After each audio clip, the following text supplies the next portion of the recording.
Wanglaba,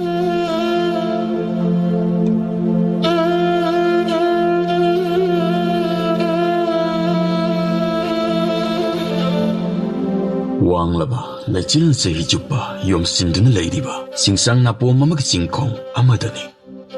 Pungkak chawraba, nahanu pamacha, kuyumba amadi, mahaki mapabong aduko makoy anikak, ingkol macha makoy jaraduna, ingna chikne hingjarami. Makoy gi imong adu patat na, lairiraba, imong amakak werami. Makoy gi amatangay raba hingnabagi lambidi, sanbi amakak loiraduna, madudagi tawlak pasanggo madu, yoladuna. Fanglak pakara aduna nongmagi sara oijaribani. Nongma anganba ayuk amadani. Laisil sutaba na maram oiraga akoiba ado pumamamlami. Koyumbagi mapado mahaki kado da sangaklami. Pagi koyumba. Hogolo. Ipa waigisi. Nasidine. Naha kay tiyala saludaba yadre. Ay koy gisan biyasi puraga. Na amukta yolo na batawro.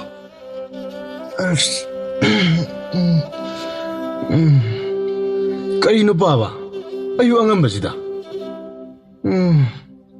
aduga akhoi chamidi kari yongadoribno baba masi yolabadi akhoi di karamani hingadoribno maram leitana chambi yongomsigo baba Ipahagi kuyumba sanbi asi yondaba yaroidawrini akhoi yum masiba semjinnabagidamak paisasu yamna darkar oire yumtaga sisu loina khorabani tawrisi thongna wani asisu mapangal amatte yaudраban ha lonsin masu amatte yadre namsu khanglibaduni akhoi thongja odusu yaudrabani baba sidi hana daisu adum leidudi ipagi koyumba thamda yorokadaba kuidrabanini Karikumba, aikoy yumasiwa simjil haudrabadi, aikoy tamtagi aingba aduda, ipa isabu karamna hingani. Aingba aduna lakpa matamda, ipa isa asibu, soidina puduna satkraganini.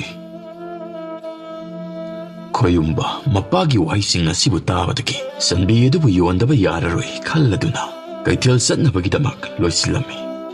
Sanbidu mahakna ningtina naladuna sangon naditagi putoraklami. Koyumbana. Chawbi, nang ngasidi chatloko. Matang kuina, ipa isagi awawo, nang nakambiduna laklami. Chawbi, nang na akhoi gidamak tawbiraba singdo ngasina aroiba oiraniko. Se, sawse, pena saro. Nang aikoibu waraukunuko Chawbi. Chawbi, aikoina lairuba oirubana nangbu nongmata hauba amata pijago ngamkidre.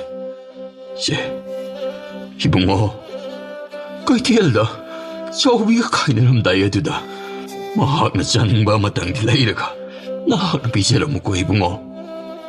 Baba, pijadoini. Aroibu oina mahakna hauna sabado. Pina yenghoudini. Sisi, ibungo, tingkrani matamasi. Satnaba tawro. Ado, nahakna larok kadoriba mamalasi. Lupa chamadagi di taba yadriko. Pare. Chaluro. Hoi baba. Baba, fazana leramuko. Koyumba, mapabungna ningtina haramlaba matong, sanbi aduga thonggal wangma lanthoraklami. Mahakna sanbi adubu naladuna, wari saraduna, asum laklami. Mahakna asum khara lakpaga, lambi aduda ahal amakak sisu suraduna, naitom chatliba adu, mahakna urami. Koyumbana ahal adugi mana khara naksilakpa aduda, ahal aduna. Ibungo, nahakbu, asunganba ayuga sidabo. Kana suyaudana, naitomna tanda sanbi asiga chatliba asibo, kadaidinone. Ipu, ai kaitiela chasabani. Sanbi asi yonthokluruge tawbani. Nahaki sanbi asidi, onthoknabu phasakreda. Ibungo, nangi sanbi asi ipu leiragedana. Mamalga matik chana piganida. ꯏꯄꯨꯅ ꯁꯟꯕꯤ ꯑꯁꯤꯕꯨ ꯃꯃꯜ ꯀꯌꯥ ꯄꯤꯕꯤꯒꯦ ꯍꯥꯏꯕꯅꯣ? ꯑꯗꯣ ꯏꯄꯨ, ꯑꯩꯒꯤ ꯁꯟꯕꯤ ꯑꯁꯤ ꯂꯨꯄꯥ 100ꯗꯒꯤ ꯇꯥꯕ ꯉꯝꯖꯔꯣꯏꯀꯣ? 이봉아, 아이디 루파 100ꯗꯤ ꯌꯧꯔꯛꯇ꯭ꯔꯦꯅꯦ. ꯑꯗꯨꯕꯨ 이쁘ꯗꯗꯤ ꯃꯐꯝ ꯑꯃ ꯍꯦꯛꯇꯗ ꯅꯍꯥꯛꯅ ꯅꯤꯡꯊꯤꯅ ꯊꯥꯕꯗ ꯅꯤꯡꯊꯤꯅ ꯍꯧꯒꯗꯕ ꯃꯔꯨ 5 ꯈꯛꯇꯤ ꯌꯥꯎꯔꯦ. ꯃꯁꯤꯒꯤ ꯃꯔꯨꯁꯤꯡ ꯑꯁꯦ ꯋꯤꯇ꯭ꯔꯪ ꯇꯧꯕ ꯉꯝꯕ ꯅꯪꯒꯤ ꯂꯨꯄꯥ 100 ꯑꯗꯨꯗꯒꯤꯁꯨ ꯍꯦꯟꯅ ꯃꯃꯜ ꯌꯥꯝꯅ ꯋꯥꯡꯕ ꯄꯣꯠꯁꯛ ꯑꯃꯈꯛꯅꯤꯅꯦ. ꯀꯔꯤꯒꯨꯝꯕ ꯅꯍꯥꯛꯅ ꯃꯔꯨꯁꯤꯡ ꯑꯁꯤꯕꯨ ꯂꯧꯔꯕꯗꯤ ꯅꯍꯥꯛ ꯃꯥꯂꯦꯝ ꯑꯁꯤꯗ ꯈ꯭ꯋꯥꯏꯗꯒꯤ ꯏꯅꯥꯛ ꯈꯨꯟꯕ ꯃꯤꯁꯛ ꯑꯃꯗꯒꯤꯁꯨ ꯍꯦꯟꯅ ꯏꯅꯥꯛ ꯈꯨꯟꯕ ꯉꯝꯒꯗꯧꯔꯤꯕꯅꯤꯅꯦ. ꯈ꯭ꯋꯥꯏꯗꯒꯤ ꯏꯅꯥꯛ ꯈꯨꯟꯕ ꯃꯤꯁꯛ ꯑꯣꯏꯒꯗꯧꯔꯤꯕ? ꯑꯗꯨꯗꯤ ꯑꯩꯅ ꯏꯅꯥꯛ ꯈꯨꯜꯂꯕꯗꯤ ꯑꯩꯒꯤ ꯄꯥꯕꯗꯨꯁꯨ ꯅꯨꯡꯉꯥꯏꯅ ꯊꯝꯕ ꯉꯝꯂꯅꯤꯀꯣ? ꯑꯗꯨꯗꯤ ꯑꯩꯒꯤ ꯏꯃꯨꯡꯁꯨ ꯑꯋꯥꯠꯄ ꯑꯃꯠꯇ ꯂꯩꯔꯔꯣꯏꯀꯣ? ꯑꯩꯒꯤ ꯌꯨꯝꯁꯨ ꯅꯤꯡꯊꯤꯅ ꯀꯨꯞꯂꯅꯤ, ꯊꯣꯡꯅꯥꯎꯁꯨ ꯑꯍꯟꯕ ꯑꯃ ꯄꯥꯜꯂꯅꯤ, ꯑꯩꯈꯣꯏꯒꯤ ꯊꯣꯡꯖꯥꯎꯗꯨꯁꯨ ꯑꯍꯟꯕ ꯐꯖꯕ ꯑꯃ ꯍꯥꯞꯂꯅꯤꯀꯣ? ꯏꯄꯨ, ꯁꯦ ꯁꯟꯕꯤꯁꯦ ꯄꯨꯔꯣ. ꯄꯤꯔꯛꯑꯣ. ꯀꯗꯥꯏꯅꯣ ꯏꯄꯨꯒꯤ ꯃꯤꯇ꯭ꯔꯪ ꯇꯧꯕ ꯌꯥꯕ ꯃꯔꯨꯁꯤꯡꯗꯨꯕꯣ? ꯁꯦ ꯅꯤꯡꯊꯤꯅ ꯈꯥꯎ ꯑꯗꯨꯗ ꯍꯥꯞꯆꯤꯜꯂꯨꯀꯣ. ꯇꯥꯍꯧ ꯂꯥꯛꯀꯅꯤꯀꯣ ꯅꯍꯥꯛꯄꯣ. ꯑꯗꯨꯗꯤ 이쁘ꯁꯨ ꯑꯃꯨꯛ ꯆꯠꯂꯒꯦ. 그다이 선비도 이쁘다 신으러세. 저비 샬로코 능 아나에 야우드나 농아이니 힝고 이부 서비시 루나 도비우고. 도비니 이쁘나 루나 도비가 도리바니. 선비 ꯑꯗꯨꯕꯨ ꯊꯥꯗꯣꯛꯈ꯭ꯔꯕ ꯃꯇꯨꯡ ꯈꯣꯏꯌꯨꯝꯕ ꯍꯔꯥꯎꯅ ꯃꯄꯥꯒꯤ ꯅꯥꯛꯇ ꯄꯥꯎ ꯑꯗꯨꯕꯨ ꯇꯝꯂꯨꯅꯕꯒꯤꯗꯃꯛ ꯃꯌꯨꯝ ꯇꯝꯅ ꯌꯥꯝꯅ ꯆꯦꯜꯂꯛꯂꯝꯃꯤ. ꯉꯥꯏꯍꯥꯛꯀꯤ ꯃꯇꯨꯡ ꯃꯌꯨꯝꯒꯤ ꯊꯣꯡꯒꯥꯜ ꯑꯗꯨꯕꯨ ꯌꯧꯔꯛꯂꯗꯨꯅ ꯈꯣꯏꯌꯨꯝꯕ, 바바 너무 그다이다 레게. 안타 톨로 바바. 그리노네. 나는 꼴라우 라우리바 아두버. 아두가 나는 쑥투는 안나 할락리바 시나 까리게. 바바. 에코이 산비도 람비도 알라마나 레하오리. 뚜 예무 바바. 알라드나 시기 밤비 머루 망아지 비락리브니. मसीगी मरुसिना एखोय इनाखुन मंगमगनि ताकबिरि बाबा. करी हाय अपंबा.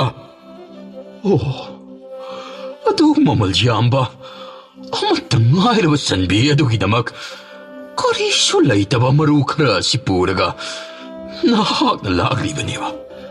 अदु पंबा वखल याउदबा अहिगी इसामकनबा. हाय चलो चंगकनो. 나 कदाइदनो म चतक्रो. नं युमसिदा लैबा याररोय. 선비도 혹시막 나하고 뒤루गदबन. मधुबु हेक फंग्रिबा फाउबा युमसिदा हलक्पा यारोय. कदाइ पिलो 나하की मथोंगरं खंगदबा मरुसिंग असि मसि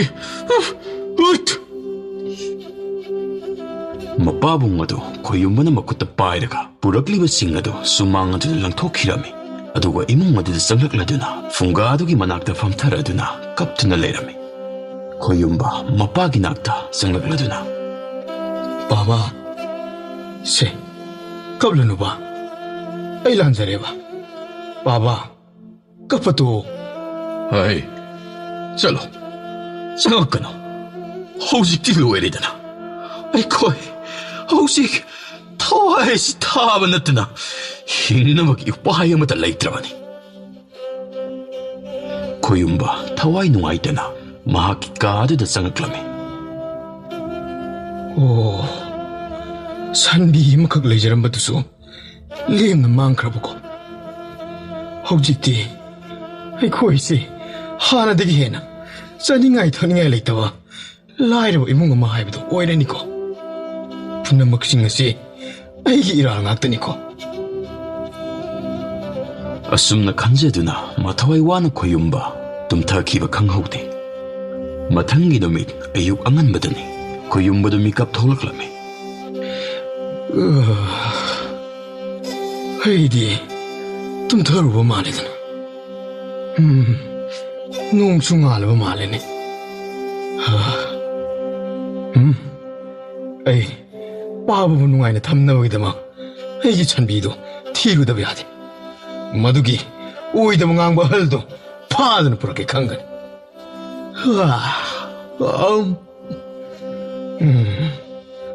ꯄꯥꯕꯁꯨ ꯅꯨꯡꯉꯥꯏꯅ ꯇꯨꯝꯂꯤꯕ ꯃꯥꯜꯂꯦ.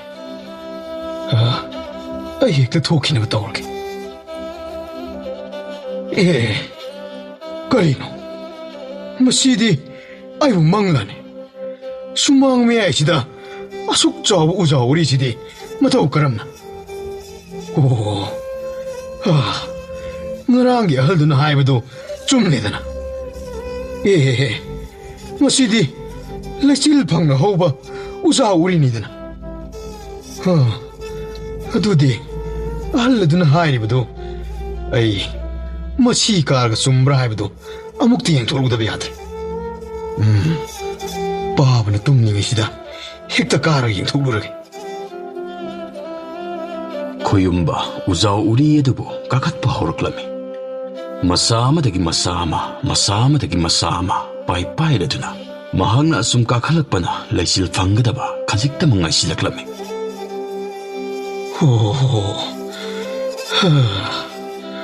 ꯑꯣꯟꯊꯣꯛꯅ ꯋꯥꯡꯅ ꯀꯥꯔꯝꯃꯦꯗꯅ. ꯂꯩꯆꯤꯜꯁꯨ ꯐꯪꯒꯗꯕ ꯈꯖꯤꯛꯇ ꯉꯥꯏꯔꯁꯦ. ꯃꯊꯛꯁꯤꯗ ꯀꯔꯤ ꯂꯩꯒꯦ ꯍꯥꯏꯕꯗꯨꯗꯗꯤ ꯈꯪꯊꯣꯛꯂꯨꯔꯒꯦ.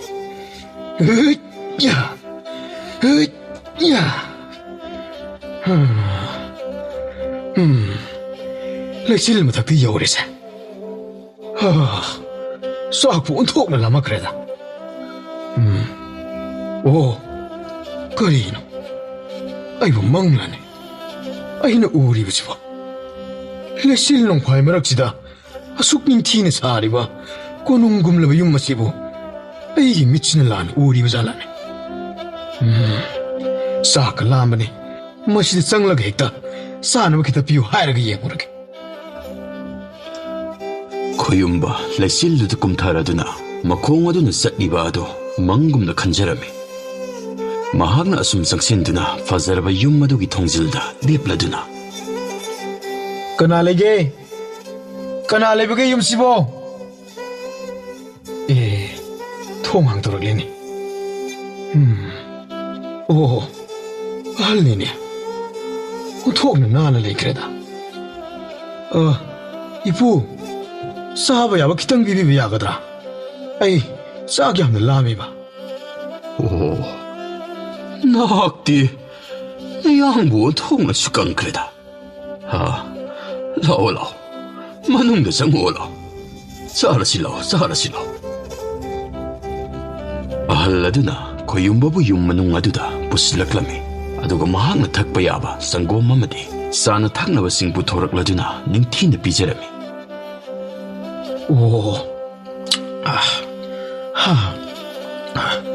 ꯑꯣꯟꯊꯣꯛꯅ ꯍꯥꯎꯈ꯭ꯔꯦꯗ ꯆꯥꯅ ꯊꯛꯅꯕꯁꯤꯡ ꯑꯁꯤꯗꯤ.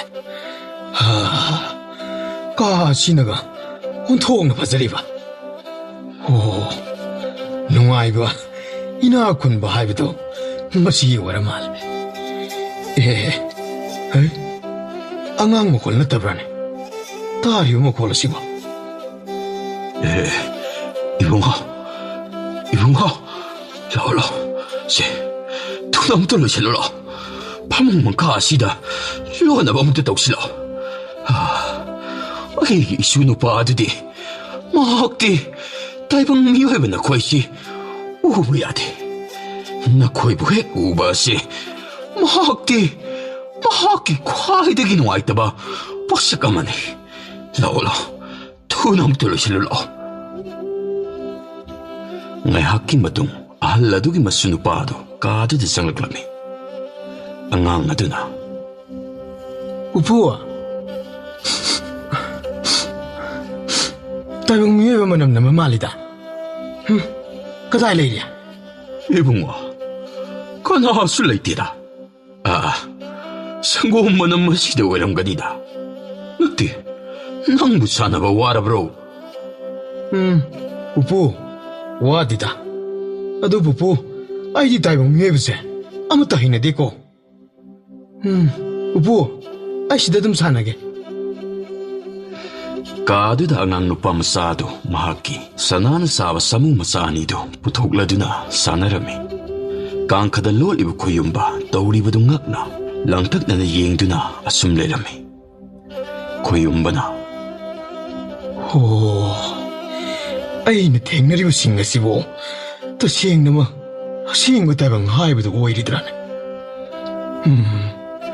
ꯑꯉꯥꯡ ꯑꯁꯤꯅ ꯁꯥꯟꯅꯔꯤꯕ ꯁꯅꯥꯒꯤ ꯁꯥꯃꯨ ꯑꯁꯤ ꯂꯩꯔꯕꯗꯤ ꯑꯩ ꯅꯨꯡꯉꯥꯏꯅ ꯍꯤꯡꯕ ꯌꯥꯔꯒꯅꯤ.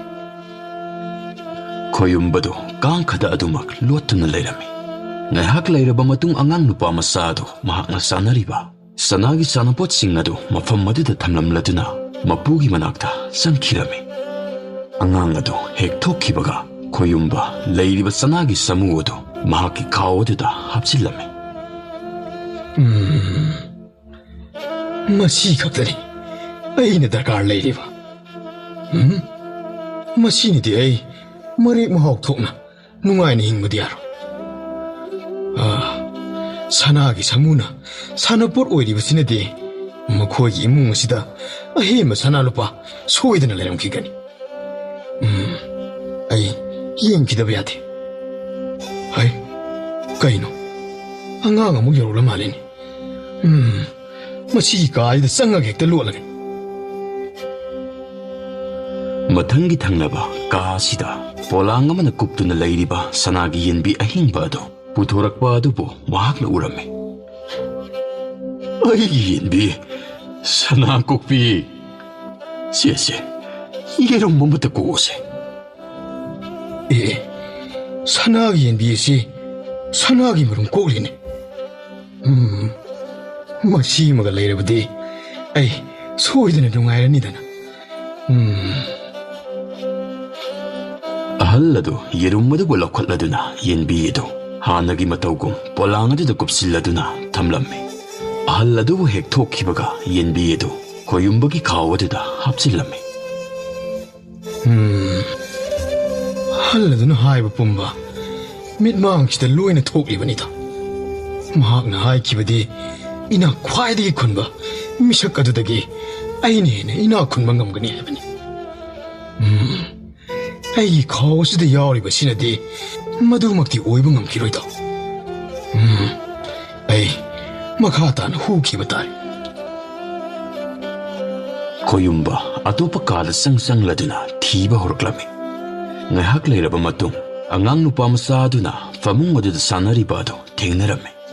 ꯃꯍꯥꯛꯅ ꯇꯨꯃꯤꯟꯅ ꯆꯪꯂꯗꯨꯅ ꯑꯉꯥꯡ ꯑꯗꯨꯒꯤ ꯀꯥꯡꯈ ꯃꯈꯥ ꯑꯗꯨꯗ ꯂꯣꯠꯂꯗꯨꯅ ꯂꯩꯔꯝꯃꯤ. ꯀꯨꯝꯊꯔꯛꯂꯤꯅꯦ ꯇꯧꯔꯤꯁꯦ.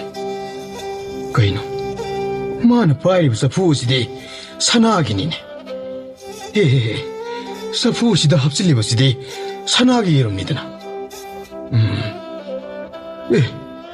ꯑꯃꯈꯛ ꯍꯥꯞꯆꯤꯜꯂꯒ ꯑꯅꯤ ꯑꯍꯨꯝ ꯄꯨꯊꯣꯔꯛꯂꯤꯅꯦ.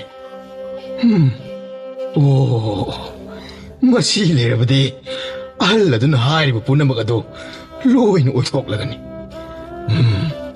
ꯑꯩ ꯑꯉꯥꯡ ꯑꯁꯤ ꯇꯨꯝꯊꯈꯤꯕ ꯉꯥꯏꯔꯒꯦ. ꯅꯨꯄꯥ ꯃꯆꯥ ꯑꯗꯨ ꯉꯥꯏꯍꯥꯛ ꯁꯥꯟꯅꯔꯕ ꯃꯇꯨꯡ ꯇꯨꯝꯊꯈꯤꯔꯝꯃꯤ. ꯉꯥꯏꯍꯥꯛ ꯂꯩꯔꯕ ꯃꯇꯨꯡ ꯈꯣꯏꯌꯨꯝꯕ ꯁꯅꯥꯒꯤ ꯆꯐꯨ ꯑꯗꯨꯕꯨ ꯃꯍꯥꯛꯀꯤ ꯈꯥꯎ ꯑꯗꯨꯗ ꯍꯥꯞꯆꯤꯜꯂꯝꯃꯤ. ꯃꯍꯥꯛꯅ ꯑꯁꯨꯝ ꯈꯥꯎ ꯑꯁꯤꯗ ꯍꯥꯞꯆꯤꯟꯕ ꯑꯁꯤꯗ ꯁꯅꯥꯒꯤ ꯁꯥꯃꯨ ꯑꯗꯨꯒ ꯌꯩꯈꯥꯏꯅꯔꯗꯨꯅ ꯃꯈꯣꯜ ꯍꯧꯅ ꯊꯣꯛꯂꯛꯂꯝꯃꯤ. ꯃꯈꯣꯜ ꯑꯗꯨꯗ ꯇꯨꯝꯂꯤꯕ ꯑꯉꯥꯡ ꯑꯗꯨ ꯍꯧꯒꯠꯂꯛꯂꯝꯃꯤ. ꯑꯩꯒꯤ ꯁꯅꯥ ꯆꯐꯨꯅꯤꯅꯦ. ꯇꯥꯏꯕꯪ ꯃꯤꯑꯣꯏꯕ ꯍꯨꯔꯥꯟꯕꯅꯤꯗꯅ ꯁꯤꯗꯤ. ꯉꯥꯏꯈꯣ, ꯆꯦꯡꯒꯤꯅꯨ. ꯈꯣꯏꯌꯨꯝꯕꯗꯨ ꯀꯥꯗꯨꯗꯒꯤ ꯈꯥꯎ ꯑꯗꯨꯕꯨ ꯄꯥꯏꯔꯗꯨꯅ ꯆꯦꯟꯊꯣꯛꯈꯤꯔꯝꯃꯤ. ꯑꯉꯥꯡ ꯑꯗꯨꯁꯨ ꯇꯥꯟꯅꯕ ꯂꯦꯞꯂꯝꯗꯦ. ꯑꯁꯨꯝ ꯇꯥꯟꯅꯔꯛꯄꯅ ꯃꯈꯣꯏꯒꯤ ꯊꯣꯡꯖꯤꯜꯗꯨ ꯌꯧꯁꯤꯜꯂꯛꯂꯝꯃꯤ. ꯈꯣꯏꯌꯨꯝꯕ ꯊꯣꯡꯖꯤꯜꯗꯨ ꯍꯦꯟꯇꯣꯛꯂꯗꯨꯅ ꯂꯩꯆꯤꯜ ꯅꯣꯡꯐꯥꯏ ꯃꯔꯛ ꯑꯗꯨꯗ ꯆꯦꯟꯁꯤꯜꯂꯛꯂꯝꯃꯤ. ꯑꯉꯥꯡ ꯑꯗꯨꯁꯨ ꯑꯁꯨꯝ ꯇꯥꯟꯅꯔꯛꯄ ꯂꯦꯞꯂꯝꯗꯦ. ꯈꯣꯏꯌꯨꯝꯕꯅ, ꯑꯩꯒꯤ ꯀꯩꯔꯥꯛ ꯎꯔꯤ ꯌꯧꯔꯦꯗꯅ. ꯃꯁꯤꯗꯤ ꯍꯦꯛꯇ ꯀꯨꯝꯊꯍꯧꯔꯒꯦ. Hey,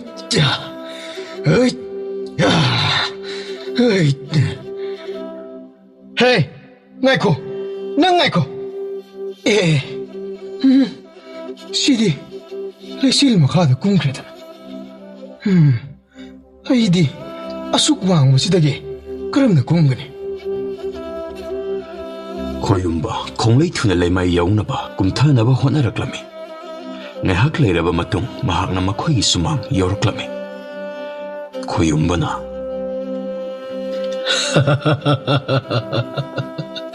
Ay, yung yaurita na.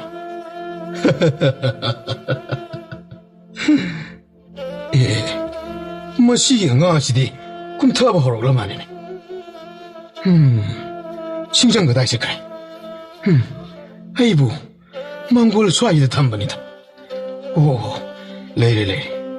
우리 여자옷이 머신이 핵대 안탈라게. 야, 야. Koyumbana asumna wanglaba uri uzawa sibo asumna yanbadagi pambiyedu tutaba horklami. Matakta kumtarakliba angangado pambiyedu na tutarakliba aduda mahaksu yaurami. Pambidu asum haitaraklami.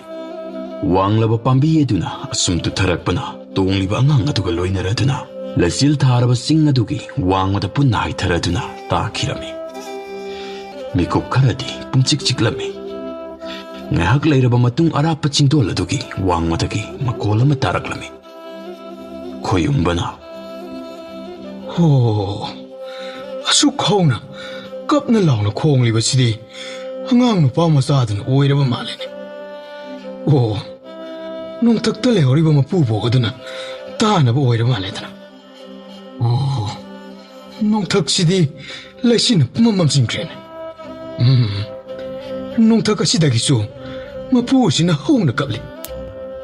Asum na nupa masado mahakinong tak yaw na balambi amat taleramde. Masukay na raba ahal oiraba mapu dugi pirang aduna amambalasil marak adudagi churaklami. Malemlay maedo pumamamla duna nung sungungza narami. Matam na asum hawkiduna yantat kraba uri uzawad su kangkirami.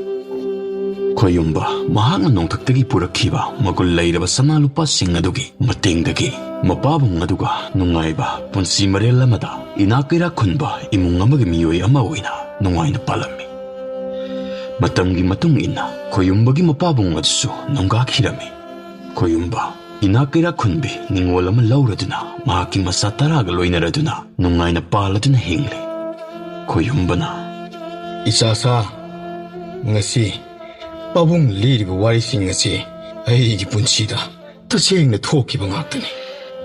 Mama, haidi adumna wana lairan horko misak amani.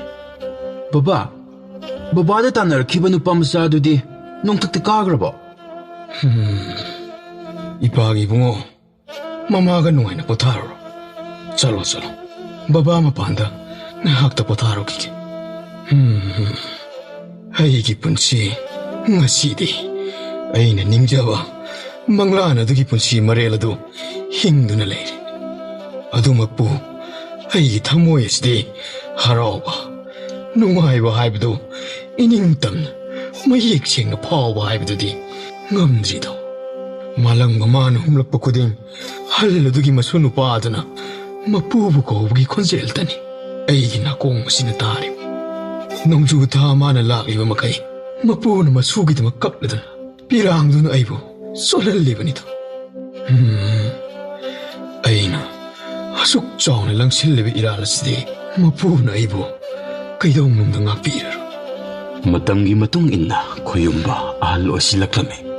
Mamaw pangzarado na masunupa ahom na. Nungay na ba yung maduda ngantoylado na haraw tayam na nung nakena palami. Ahal oy na ba koyumba mahakikado na famlado na. Haigi punsi ningamdaba sina aibu matampu na magta aibu haraw ba nungay ba amata pangandredo. Ngasidi masibo kong na ba ay na sinjabata. Ay na matam ko inadagi ꯑꯩꯒꯤ ꯆꯔꯣꯜ ꯁꯨꯔꯣꯜꯒꯤꯗꯃꯛ ꯊꯝꯖꯤꯟꯗꯨꯅ ꯂꯩꯔꯤꯕ ꯑꯃꯠꯇ ꯉꯥꯏꯔꯕ ꯄꯥꯝꯕꯤ ꯃꯔꯨ ꯑꯁꯤꯅ ꯉꯁꯤꯗꯤ ꯃꯄꯨ ꯃꯁꯨ ꯑꯅꯤꯒꯤ ꯃꯔꯤꯗꯣ ꯇꯩꯁꯤꯜꯂꯝꯃꯒꯦ. ꯑꯩꯕꯨ ꯃꯁꯨ ꯅꯨꯄꯥ ꯑꯗꯨꯕꯨ ꯊꯤꯕ ꯐꯪꯈꯤꯗꯧꯔꯤꯕ꯭ꯔꯥꯅꯦ? ꯊꯤꯕ ꯇꯥꯕꯅꯤ. ꯃꯍꯥꯛꯇꯨꯕꯨ ꯐꯪꯂꯕꯗꯤ ꯑꯩꯒꯤ ꯑꯁꯣꯏꯕ ꯄꯨꯝꯕ ꯉꯥꯛꯄꯤꯌꯨ ꯍꯥꯏꯖꯗꯨꯅ ꯅꯣꯡꯊꯛ ꯇꯝꯅ ꯃꯄꯨꯒꯤ ꯅꯥꯛꯇ ꯅꯨꯡꯉꯥꯏꯅ ꯂꯩꯍꯜꯂꯨꯕ ꯉꯝꯕ ꯍꯥꯏꯗꯨ ꯑꯣꯏꯔꯁꯅꯨ. ꯈꯣꯌꯨꯝꯕ ꯃꯍꯥꯛꯀꯤ ꯂꯦꯡꯕꯥꯟ ꯑꯗꯨꯗ ꯈꯥꯎ ꯑꯗꯨ ꯌꯥꯟꯁꯤꯜꯂꯝꯃꯤ. ꯅꯥꯀꯜꯗ ꯂꯩꯔꯤꯕ ꯆꯩꯁꯨ ꯑꯗꯨꯕꯨ ꯄꯥꯏꯔꯗꯨꯅ ꯀꯣꯟꯊꯣꯡ ꯋꯥꯡꯃ ꯂꯥꯟꯅ ꯊꯣꯔꯛꯂꯝꯃꯤ. ꯈꯣꯌꯨꯝꯕ ꯂꯩꯆꯤꯜꯅ ꯃꯝꯅ ꯊꯥꯔꯕ ꯆꯤꯡ ꯂꯝꯕꯤ ꯑꯗꯨꯗ ꯃꯆꯨ ꯑꯗꯨ ꯐꯪꯅꯕꯒꯤꯗꯃꯛ ꯈꯣꯡꯊꯥꯡ ꯈꯨꯗꯤꯡ ꯋꯥꯍꯪ ꯍꯪꯗꯨꯅ ꯈꯣꯡꯆꯠ ꯑꯗꯨꯕꯨ ꯈꯣꯡꯁꯥꯟꯕ ꯍꯧꯈꯤꯔꯝꯃꯤ.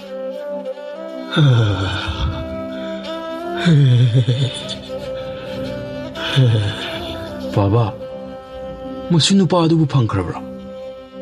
ꯑꯔꯣꯏꯕ ꯄꯥꯝꯕꯤ ꯃꯔꯨ ꯑꯗꯨ ꯃꯌꯣꯜ ꯆꯣꯡꯍꯟꯈ꯭ꯔꯕ꯭ꯔꯥ ꯕꯥꯕꯥ?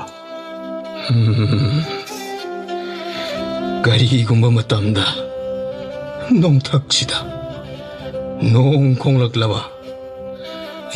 ꯈꯣꯡꯂꯛꯂꯕ ꯀꯥꯟꯗ ꯄꯨꯛꯅꯤꯡ ꯆꯪꯅ ꯑꯃꯨꯛꯇꯪ ꯇꯥꯁꯤꯜꯂꯨ.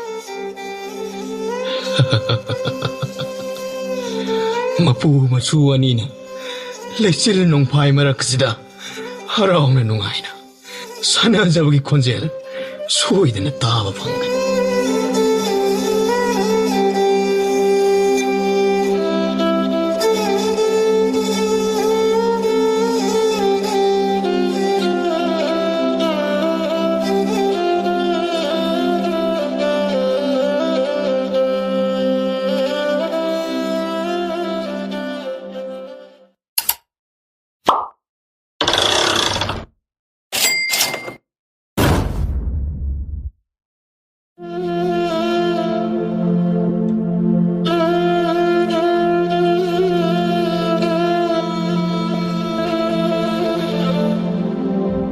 ꯊꯣꯡꯈꯣꯡ ꯃꯕꯨꯛꯆꯦꯜ ꯆꯥꯎꯕ ꯃꯃꯣꯟꯇ ꯅꯣꯛꯇꯨꯅ ꯂꯩꯖꯕ ꯈꯨꯜ ꯑꯗꯨꯒꯤ ꯅꯍꯥ ꯑꯃꯈꯛꯅꯤ.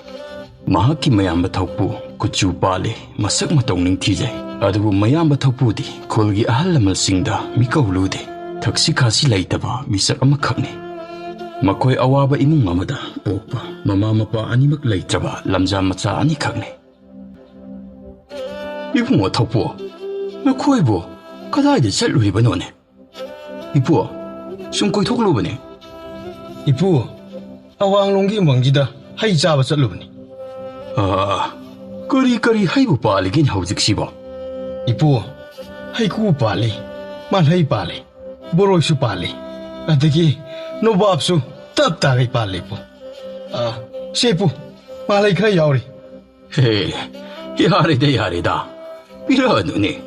ꯏꯄꯨ ꯆꯥꯕ ꯀꯩꯁꯨ ꯉꯝꯃꯣꯏꯀꯣ. ꯑꯗꯣ ꯑꯩꯁꯤ ꯅꯈꯣꯏꯗ ꯀꯔꯤꯒꯨꯝꯕ ꯑꯃꯠꯇ ꯍꯥꯏꯒꯦ ꯇꯧꯔꯝꯕꯅꯤꯅꯦ. ꯀꯔꯤꯕꯨꯅꯣ ꯏꯄꯨ? ꯑꯇꯩ ꯀꯔꯤꯁꯨ ꯅꯠꯇꯦꯗ. ꯏꯄꯨꯁꯤ ꯉꯔꯥꯡꯗꯒꯤ ꯆꯥꯛ ꯑꯃꯐꯥꯎ ꯆꯥꯔꯛꯇ꯭ꯔꯤ. ꯅꯣꯏꯕꯨ ꯆꯥꯕ ꯌꯥꯕ ꯑꯃꯠꯇ ꯄꯤꯌꯨꯗꯅ. ꯏꯄꯨ, ꯑꯗꯨꯒꯤꯗꯤ ꯏꯄꯨꯁꯨ ꯈꯪꯂꯤꯗꯨꯅꯤ. ꯑꯩꯈꯣꯏ ꯇꯥꯆꯧ ꯏꯕꯥꯅꯤꯁꯨ ꯉꯔꯥꯡꯗꯒꯤ ꯀꯔꯤꯒꯨꯝꯕ ꯑꯃꯠꯇ ꯆꯥꯗ꯭ꯔꯤꯕꯅꯤ. ꯑꯗꯨꯅꯕꯨ ꯎꯃꯪꯒꯤꯗ ꯆꯠꯂꯒ ꯍꯩ ꯆꯥꯔꯨꯔꯤꯕꯅꯤ ꯏꯄꯨ. ꯏꯄꯨ, ꯑꯩꯅ ꯂꯩꯔꯤꯕ ꯃꯇꯝꯗꯗꯤ ꯏꯄꯨꯗ ꯁꯣꯏꯗꯅ ꯄꯤꯒꯅꯤꯀꯣ. ꯍꯥꯏ ꯊꯣꯡꯈꯣꯡ, ꯂꯥꯛꯑꯣꯅꯦ ꯅꯪꯕꯣ. ꯀꯩꯗꯧꯔꯤꯒꯦꯅꯦ? ꯂꯥꯛꯑꯦ. ꯇꯥꯆꯧ. ꯍꯥꯏ, ꯀꯩꯅꯣ? ꯉꯁꯤꯗꯤ ꯏꯆꯦ ꯇꯔꯨꯕꯤ ꯎꯅꯔꯣꯏꯗ꯭ꯔꯣ? ꯍꯥꯏ, ꯇꯨꯃꯤꯟ ꯂꯩꯌꯨ ꯃꯁꯤꯃ. ꯅꯍꯥꯟꯈꯩꯗꯤ ꯅꯣꯛꯇꯅ ꯄꯨꯈ꯭ꯔꯤ ꯃꯄꯥꯟꯗ ꯍꯦꯛ ꯂꯩꯍꯧꯕꯅꯤ. ꯉꯁꯤꯗꯤ ꯍꯦꯟꯇꯣꯛꯑꯒ ꯂꯥꯛꯏꯗ. ꯀꯩꯗꯧꯕ ꯌꯥꯎꯔꯒꯦꯕ ꯇꯥꯆꯧ? ꯑꯉꯥꯡ ꯅꯪꯅ ꯀꯩ ꯈꯪꯉꯦ? ꯇꯥꯆꯧ, ꯍꯥꯏꯌꯨꯗ. ꯅꯠꯇꯦ, ꯏꯕꯥꯅꯤꯈꯛ ꯂꯩꯃꯤꯟꯅꯕꯁꯤꯗ ꯑꯩꯉꯣꯟꯗ ꯇꯝꯗ꯭ꯔꯗꯤ ꯀꯅꯥꯗ ꯍꯥꯏꯒꯦ ꯍꯥꯏꯅꯣꯕ ꯇꯥꯆꯧ? ꯍꯩ, ꯇꯝꯕ ꯌꯥꯕ ꯌꯥꯗꯕ ꯍꯥꯏꯕ ꯑꯃꯁꯨ ꯂꯩꯅꯦ. ꯑꯉꯥꯡ ꯅꯪ ꯑꯃ. ꯇꯥꯆꯧ, ꯁꯦ ꯍꯥꯏꯌꯣꯕ. ꯅꯪ ꯅꯍꯥꯟꯈꯩꯒꯁꯨ ꯏꯃꯥꯟ ꯃꯥꯟꯅꯗꯦ. ꯀꯩꯗꯧꯔꯒꯦꯕ ꯇꯥꯆꯧ? ꯏꯆꯦ ꯇꯔꯨꯕꯤꯒ ꯁꯥꯎꯅꯔꯕꯕ? ꯅꯪꯅ ꯆꯦ ꯇꯔꯨꯕꯤꯗꯣ ꯃꯤꯒꯤ ꯑꯣꯏꯈ꯭ꯔꯦ. ꯀꯔꯤ ꯍꯥꯏꯕ ꯇꯥꯆꯧ? ꯂꯥꯏꯔꯕ ꯑꯩꯉꯣꯟꯗꯕꯨ ꯀꯅꯥꯅ ꯂꯩꯅꯤꯡꯒꯅꯤ? ꯃꯤꯒꯤ ꯑꯣꯏꯈ꯭ꯔꯦ. ꯇꯥꯆꯧ, ꯑꯩꯅꯁꯨ ꯇꯥꯆꯧ ꯅꯨꯡꯉꯥꯏꯔꯣꯏꯅ ꯍꯥꯏꯗꯕꯅꯤ. ꯏꯆꯦ ꯇꯔꯨꯕꯤꯗꯨ 누파 아마가 또이나 잠이나 버탱네. 세, 다소, 간질루라노세. 칼라로이. 아이도 마부 칼루라바수. 라카다바 레이트레 마데. 이씨, 까빠 말이네 거기 다소세. 세, 다소, 이몸 잠질러. 싸나 우선 맞다 레옥디. 오, 싹디 따루비나 보로이 거 다소. 아이 ngasi디 꺾이가니. 오, 루비. 아이씨. 오, 싹 파져봐 미죠. 누피는 혼돈 뭐 야오자니까. 아이씨, 다소, 세, 까이도로 게임이. 미는 찌잉하면 달라이티 하여가. 이붕어. ngasigidi isin kara takjalo. Lapoy ama ni laibado. Matu zachilaga lelasi. Tasongne hayeng hek nungan baga tabak chat pahoradabani. 아씨, ngasi 묵자라 했는데봐. Manaw tongkong na mayamba adubu temsinduna ningtina potahalame. Matangi tangnaba numitki ayuk adudani. Tongkong tumba hogalaklame. Tongkong na. 아씨, 미치디 아예 올레르메다나. 거의 다 써오두부 하고 그러잖아네. 다쳐. 타박 젖기니 하이 기분이 닝어랑도 짤람다래. 아씨, 아이디 짝술 아무들 로래. 우망나 썰러도 야러. 용기만 뽕이나 우망 짤라가 싸바다래나. 까다이노 이 신자 부두고. 신가라지 부르가 핵도 짤라게. Tongkong ising patrado pairaduna umang chatnabagidama thoraklame. Mahangna asumlak pada lambida, mahakna karakang na jaba ahalama thengnarame. 이부, 까다이 짤루리브노. 쿨기 amaiba singwari sanagani haidana. Koroktana aishu chatluribanine. Natte, nangbu kadaida chatkadoribano. 이부, 우망 파고다 짤루게 도보니. Karom thangbu umangdano hairibasiwa. 이부, 아왕 우망다네. Natte ibungo. Nang umang aduda chatlurano. Hokjik, awang thangbu umangdane. Kari no hayaidaba, walhaidaba thingnai haidana. Amaiba singna kanna khurumdana hona horibanine. Jango ibungo. Chatlurano ngasidi. 호이 이부, 짤러로이게 두디. 이부는 하염니 시부, 그리 돌아보자노네. 난 뭐그 거의 다 소이반이 짤리부도 그리 못다 탱나보나 뛰다. 아hal나 하이라보니나 짤러로이게. 아씨, 북디 라마보니샤. 이부 감도와. 오, 마망이 우망도이나 짤라가로이. 미, 라포이 자람다이다. 라이 투에 하이리지부. Tongkong mamang pangba lambi yeduda umang yawnaba chatpa hawraklame. Mahangna asumlak pana umang tagadaba lambi yedu yoksilaklame. 우망디 여우래샤. 어씨, 람비 시수 수홍만을 로이리니. 마시 사자이긴 하이하이드네다 쌍하게. 하이. 이씨, 미기야 쌍하다 보기 하이라징지디 로이키엘라가 망해되나. 카라짱겔라가 파자파자바 발랑기니지디. 아이씨, 라포이지디 짜오리네자. 아이, 톨락보다 했거든 이래라 먹고. 하이.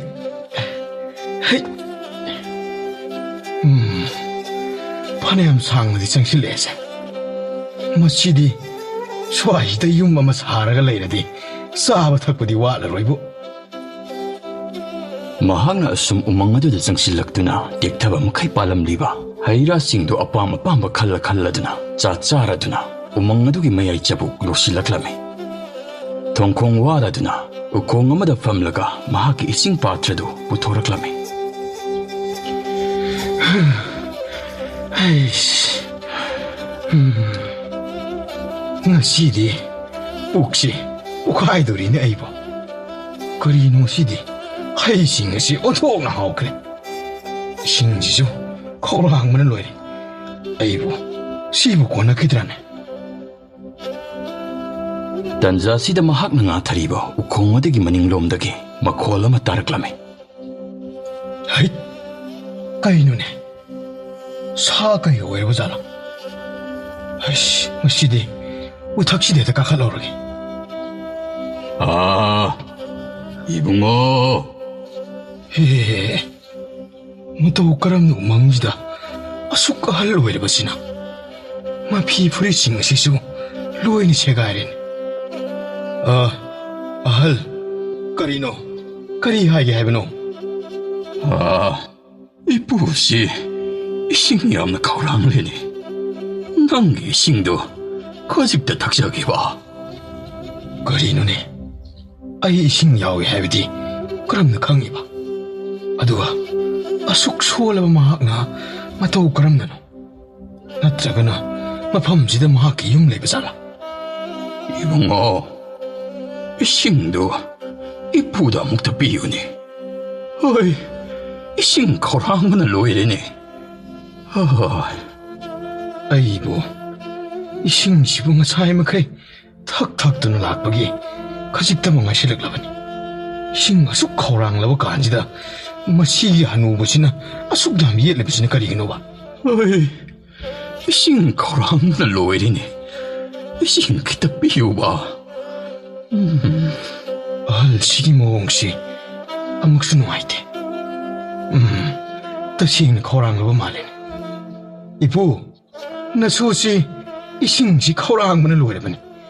ꯑꯗꯨꯕꯨ 이쁘ꯅ ꯈꯧꯔꯥꯡꯕꯁꯤ ꯎꯕꯗ ꯅꯁꯨ ꯂꯣꯠꯁꯤꯟꯕ ꯉꯝꯗ꯭ꯔꯦ.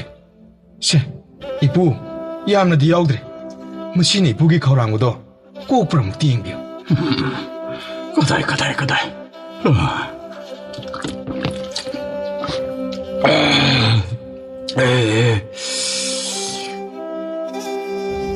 이싱 ꯑꯗꯨꯕꯨ ꯍꯦꯛ ꯊꯛꯆꯤꯟꯈꯤꯕꯒ ꯑꯍꯜ ꯑꯣꯏꯔꯕ ꯐꯤꯃꯜ ꯁꯦꯠꯄ ꯅꯤꯄꯥ ꯑꯗꯨꯗꯒꯤ ꯂꯪꯂꯕ ꯃꯉꯥꯜ ꯑꯃ ꯊꯣꯔꯛꯂꯝꯃꯤ. ꯑꯗꯨꯒ ꯐꯤꯉꯧ ꯁꯦꯠꯇꯨꯅ ꯃꯃꯨꯟ ꯅꯣꯛꯄ ꯑꯍꯜ ꯑꯃꯈꯛ ꯑꯣꯟꯊꯣꯔꯛꯂꯝꯃꯤ. ꯍꯦ, ꯀꯔꯤꯅꯣ? ꯑꯩꯅ ꯎꯔꯤꯕꯁꯤꯕꯨ ꯑꯩꯕꯨ ꯃꯪꯂ ꯇꯥꯏꯕꯪꯂ? 니빠 맞자. ngasi디 어이 벨레. 노마타수 어이네 꼴리바. 사오르보 망나시기 오해. 어둡고 하오나 까나나수 짜비 기발레이트리. 마이마롱아 시각 짜발락바다 났다나. 낭나 아이기 가오랑바 시보수 고칸비리. 어둡 가오랑라바 낭나 아이기 가오랑바 시보 고칸비라보다 가야하다 벤자라바. 나 꿈라바 북지엘 파바 까나수 망나시들 락바 나트리다. 하유, 칭나발 라이트나 낭나 아빠암바 아마 헥다 하여. 아이나 쇼이드나 삐가니. 호, 미오이네 사이온드나 라그리바. 멍시부 고원바 이쁘다 오해바 말레. 에이, 그리 하이나 니르시게. 아이보, 사나루바 비우 하이나 니르시라네. ꯃꯁꯤꯒꯤ ꯑꯍꯜꯁꯤ ꯁꯅꯥ ꯂꯨꯄꯥꯗ ꯂꯩꯔꯝꯒꯗꯕ ꯃꯥꯟꯗꯦ. ꯇꯥꯆꯧ ꯏꯕꯥꯅꯤꯅ ꯋꯥꯔꯤꯕꯁꯤ ꯆꯥꯅꯕ ꯆꯦꯡ ꯆꯥꯛ ꯂꯩꯇꯕꯒꯤꯅꯤ. ꯑꯗꯨꯗꯤ ꯑꯩ ꯃꯗꯨ ꯋꯥꯠꯇꯅꯕ ꯀꯔꯤ ꯍꯥꯏꯅ ꯅꯤꯒꯅꯤ? 이쁘다오, ꯅꯈꯣꯡ ꯁꯣꯛꯅ ꯈꯨꯔꯨꯝꯖꯔꯤ. ꯑꯩꯗꯤ ꯂꯥꯏꯔꯕ ꯂꯝꯖꯥ ꯁꯔꯥꯅꯤ. ꯇꯥꯆꯧꯅ ꯑꯩꯕꯨ ꯏꯄꯥ ꯁꯛꯅ ꯌꯣꯛꯄꯤꯔꯛꯄꯅꯤꯗꯣ. ꯅꯣꯡꯃꯒꯤ ꯆꯔꯥ ꯑꯅꯤꯈꯛꯀꯤꯗꯃꯛ ꯑꯩꯒꯤ ꯇꯥꯆꯧꯗꯤ ꯌꯥꯝꯅ ꯋꯥꯔꯦ. ꯅꯁꯨꯅ ꯏꯄꯨꯗꯒꯤ ꯄꯥꯝꯖꯕꯗꯤ ꯑꯩꯒꯤ ꯏꯃꯨꯡ ꯆꯥꯕ ꯊꯛꯄ ꯋꯥꯠꯇꯕ ꯍꯥꯏꯅ ꯊꯧꯖꯥꯟꯕꯤꯌꯨ.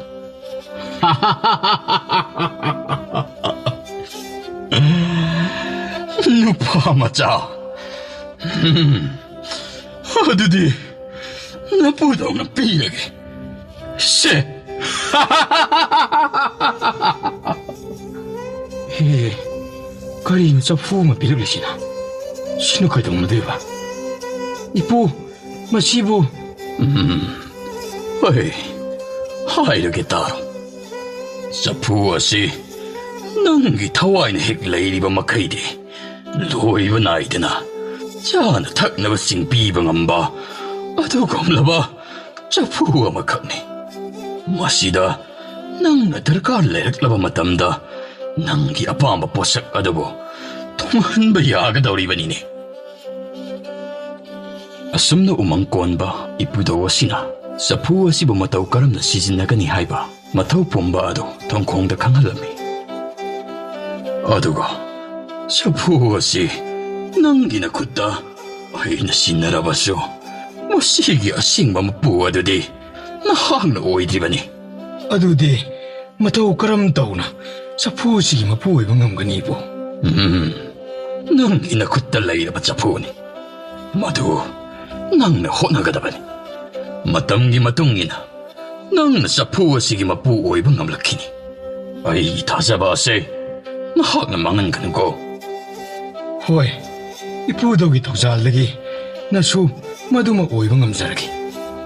ꯑꯗꯨꯗꯤ ꯃꯇꯝꯁꯨ ꯊꯦꯡꯖꯤꯜꯂꯛꯂꯦ. ꯅꯁꯨ ꯍꯟꯅꯕ ꯇꯧꯔꯒꯦ ꯏꯄꯨꯗꯧ. ꯍꯣꯏ. ꯍꯜꯂꯣ.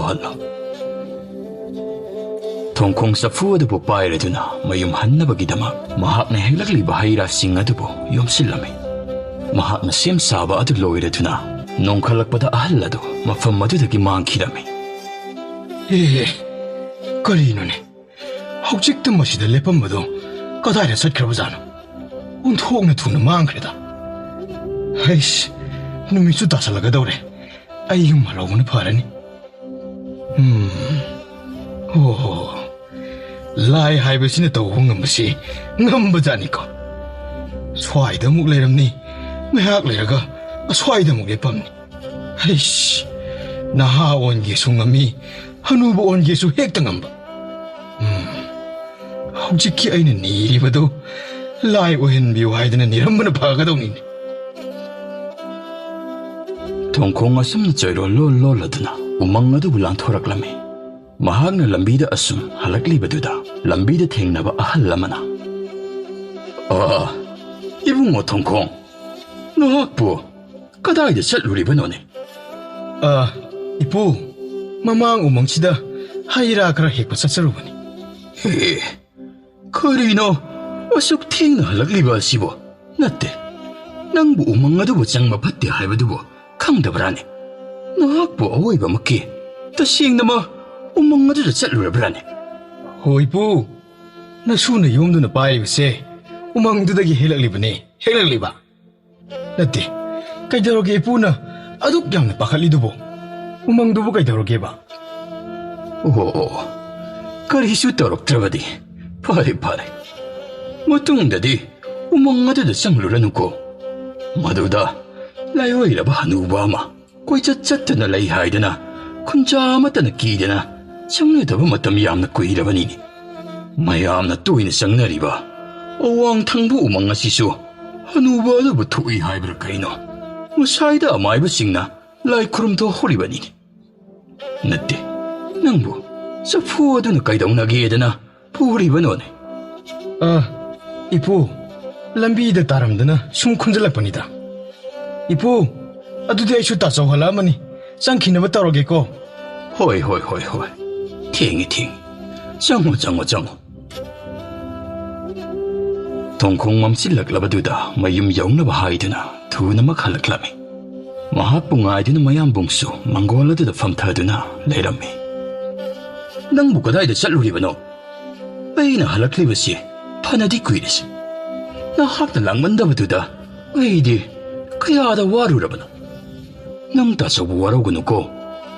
ꯏꯅꯥꯎ ꯑꯃꯈꯛ ꯂꯩꯕꯁꯤꯐꯥꯎ ꯃꯅꯤꯡ ꯊꯨꯡꯅ ꯄꯤꯖꯕ ꯍꯦꯛ ꯉꯝꯗꯦꯗꯀꯣ. ꯁꯦ, ꯇꯥꯆꯧꯅꯅꯦ ꯊꯕꯛ ꯁꯨꯐꯝꯗꯒꯤ ꯆꯌꯣꯜ ꯑꯁꯤ ꯄꯨꯔꯒ ꯂꯥꯛꯄꯅꯤ. ꯂꯥꯛꯑꯣ, ꯆꯥꯔꯨ ꯂꯥꯛꯑꯣꯁꯦ. ꯇꯥꯆꯧ, ꯉꯁꯤꯗꯩꯗꯤ ꯇꯥꯆꯧ ꯋꯥꯍꯜꯂꯔꯣꯏ. ꯍꯧꯖꯤꯛꯇꯤ ꯑꯩꯅ ꯑꯣꯏꯅꯅꯦ ꯆꯥꯅꯕ ꯄꯤꯔꯗꯧꯅꯦ ꯇꯥꯆꯧ. ꯅꯪꯅ ꯇꯥꯆꯧꯕꯨ ꯊꯥꯛꯇꯣꯔꯤꯕ? ꯇꯥꯆꯧ, ꯆꯐꯨꯁꯤ ꯌꯦꯡꯉꯨ. ꯍꯣꯏꯅꯦ, ꯆꯐꯨꯁꯤ ꯀꯩꯗꯧꯔꯕ? ꯇꯥꯆꯧ, ꯏꯃꯨꯡꯗ ꯑꯃꯨꯛꯇ ꯆꯪꯁꯤꯜꯂꯛꯑꯣ. ꯊꯣꯡꯈꯣꯡ ꯃꯌꯥꯝꯕꯒ ꯏꯃꯨꯡꯗ ꯆꯪꯂꯗꯨꯅ ꯐꯨꯡꯒꯥꯅꯥꯛ ꯑꯗꯨꯗ ꯆꯐꯨꯗꯨ ꯈꯤꯜꯂꯗꯨꯅ ꯊꯝꯂꯝꯃꯤ. ꯑꯗꯨꯒ ꯎꯃꯪꯒꯤ ꯏꯄꯨꯗꯧꯅ ꯍꯥꯏꯈꯤꯕ ꯄꯨꯝꯅꯃꯛꯇꯨ ꯄꯥꯡꯊꯣꯛꯄ ꯍꯧꯔꯛꯂꯝꯃꯤ꯫ ꯇꯥꯆꯧ, ꯀꯩ ꯆꯥꯅꯤꯡꯉꯤ? ꯍꯥꯏꯌꯨ ꯇꯥꯆꯧ. ꯈꯦꯔ ꯆꯥꯁꯦ. ꯆꯪ ꯆꯪ ꯍꯪ ꯍꯪ ꯈꯦꯔ ꯊꯣꯡꯕ ꯆꯐꯨ. ꯀꯔꯤꯅꯣꯅꯦ? ꯍꯧꯖꯤꯛꯇ ꯏꯍꯥꯡ ꯍꯥꯡꯉꯝꯕꯗꯣ ꯉꯧꯁꯣꯛ ꯉꯧꯕ ꯈꯦꯔꯅ ꯄꯤꯛ ꯊꯟꯅ ꯁꯥꯎꯔꯛꯂꯦꯗꯅ ꯁꯤꯗꯤ. ꯍꯩ, ꯊꯨꯝꯈꯣꯡ, ꯀꯔꯤꯅꯣꯅꯦ ꯑꯩꯕꯣ ꯃꯪꯂ ꯇꯥꯏꯕꯪꯂꯦꯅꯦ. ꯅꯪꯗꯤ ꯃꯇꯧ ꯀꯔꯝꯅ ꯃꯁꯤꯕꯨ ꯅꯠꯇꯦ ꯃꯁꯤꯕꯨ ꯊꯦꯡꯅꯔꯤꯕꯅꯣꯅꯦ ꯏꯕꯨꯡꯉꯣ? ꯇꯥꯆꯧ, ꯉꯁꯤꯗꯤ ꯃꯃꯥꯡꯒꯤ ꯎꯃꯪꯗꯣ ꯑꯩꯅ ꯍꯩ ꯆꯥꯕ ꯆꯠꯂꯦ. ꯎꯃꯪ ꯑꯗꯨꯗ ꯊꯣꯛꯈ꯭ꯔꯤꯕ ꯄꯨꯝꯅꯃꯛ ꯑꯗꯨ ꯇꯣꯡꯈꯣꯡ ꯃꯌꯥꯝꯕꯗ ꯄꯨꯝꯅꯃꯛ ꯇꯝꯂꯝꯃꯤ. ꯃꯌꯥꯝꯕꯅ ꯊꯣꯡꯈꯣꯡꯒꯤ ꯃꯥꯏ ꯃꯤꯠ ꯈꯣꯡ ꯈꯨꯠ ꯄꯥꯏꯔꯗꯨꯅ ꯀꯣꯏꯌꯦꯡ ꯌꯦꯡꯂꯝꯃꯤ. ꯇꯥꯆꯧ, ꯑꯩ ꯀꯩꯁꯨ ꯇꯧꯗꯦ ꯃꯤ. ꯑꯣ, ꯐꯔꯦ ꯐꯔꯦ. ꯅꯪꯕꯨ ꯏꯄꯨꯗꯧꯅ ꯆꯐꯨꯁꯤ ꯁꯤꯟꯅꯔꯛꯈꯤꯕ ꯃꯐꯝ ꯑꯗꯨꯕꯨ ꯅꯤꯡꯗꯤ ꯅꯤꯡꯁꯤꯡꯉꯤꯀꯣ? ꯑꯗꯨꯗꯤ ꯈꯪꯉꯤꯅ. ꯐꯔꯦ ꯐꯔꯦ, ꯑꯗꯨꯗꯤ ꯆꯥꯔꯁꯤ. ꯑꯁ, ꯄ꯭ꯔꯤꯛ ꯄ꯭ꯔꯤꯛ ꯍꯦꯛ ꯁꯧꯏꯅꯦ. ꯑꯩ, ꯊꯣꯡꯈꯣꯡ, ꯃꯁꯤꯗꯤ ꯑꯣꯟꯊꯣꯛꯂꯕ ꯍꯥꯎꯒꯗꯧ ꯃꯥꯜꯂꯤꯅꯦ. ꯇꯥꯆꯧ, ꯑꯗꯨꯗꯤ ꯆꯥꯅꯕ ꯇꯧꯔꯁꯦ. ꯆꯥꯔꯁꯤ ꯆꯥꯔꯁꯤ. ꯁꯦꯁꯦ, ꯃꯁꯤꯗ ꯍꯦꯛꯇ ꯍꯥꯞꯄꯣꯁꯦ. ꯇꯥꯆꯧ, ꯍꯌꯦꯡꯗꯩꯗꯤ ꯊꯕꯛ ꯆꯠꯇ꯭ꯔꯁꯨ ꯌꯥꯔꯅꯤꯀꯣ? ꯑꯁ, ꯑꯣꯟꯊꯣꯛꯅ ꯍꯥꯎꯈ꯭ꯔꯦꯗ. ꯏꯁꯣꯔꯒꯤ ꯃꯍꯩ ꯇꯁꯦꯡꯅ ꯐꯪꯕ ꯍꯥꯏꯕꯗꯨ ꯑꯣꯏꯔꯦꯗꯅ ꯃꯁꯤꯗꯤ. ꯍꯥꯎꯏ, ꯑꯣꯟꯊꯣꯛꯅ ꯍꯥꯎꯏ. ꯍꯥꯎꯏꯀꯣ ꯇꯥꯆꯧ? ꯍꯥꯎꯏ. ꯃꯆꯤꯜ ꯃꯅꯥꯎ ꯑꯅꯤꯗꯨ ꯍꯥꯎꯅ ꯃꯕꯨꯛ ꯊꯟꯅ ꯆꯥꯔꯗꯨꯅ ꯑꯍꯤꯡꯗꯨꯃ ꯅꯨꯡꯉꯥꯏꯅ ꯄꯣꯊꯥꯈꯤꯔꯝꯃꯤ. ꯃꯊꯪꯒꯤ ꯅꯨꯃꯤꯠ ꯑꯗꯨꯗꯅꯤ ꯊꯣꯡꯈꯣꯡ ꯑꯌꯨꯛ ꯍꯧꯒꯠꯂꯛꯂꯗꯨꯅ ꯆꯐꯨ ꯑꯗꯨꯒꯤ ꯃꯅꯥꯛꯇ ꯆꯪꯂꯛꯂꯝꯃꯤ. ꯇꯥꯆꯧꯁꯦ ꯍꯧꯒꯠꯇ꯭ꯔꯤꯕ ꯃꯥꯜꯂꯤ. ꯑꯁ, ꯉꯍꯥꯟꯈꯩ ꯎꯃꯪꯗ ꯑꯗꯨꯝ ꯆꯠꯂꯒ ꯆꯥꯕꯅꯤꯅ ꯑꯩꯗꯤ ꯏꯁꯥꯁꯤ ꯏꯍꯩ ꯍꯩꯅꯔꯣꯏꯗꯧꯔꯤꯗ. ꯇꯥꯆꯧ ꯇꯨꯝꯃꯤꯉꯩꯁꯤꯗ ꯂꯐꯣꯏꯁꯤ ꯃꯃꯥꯡ ꯂꯝꯄꯥꯛꯇꯨꯗ ꯐꯝꯃꯒ ꯆꯥꯔꯨꯔꯒꯦ. ꯊꯣꯡꯈꯣꯡ ꯂꯐꯣꯏ ꯈꯔ ꯄꯥꯏꯔꯗꯨꯅ ꯀꯣꯟꯊꯣꯡꯂꯣꯝꯗ ꯊꯣꯛꯈꯤꯔꯝꯃꯤ. ꯉꯥꯏꯍꯥꯛ ꯂꯩꯔꯕ ꯃꯇꯨꯡ ꯃꯌꯥꯝꯕ ꯊꯧꯄꯨ ꯃꯤꯀꯞ ꯊꯣꯔꯛꯂꯝꯃꯤ.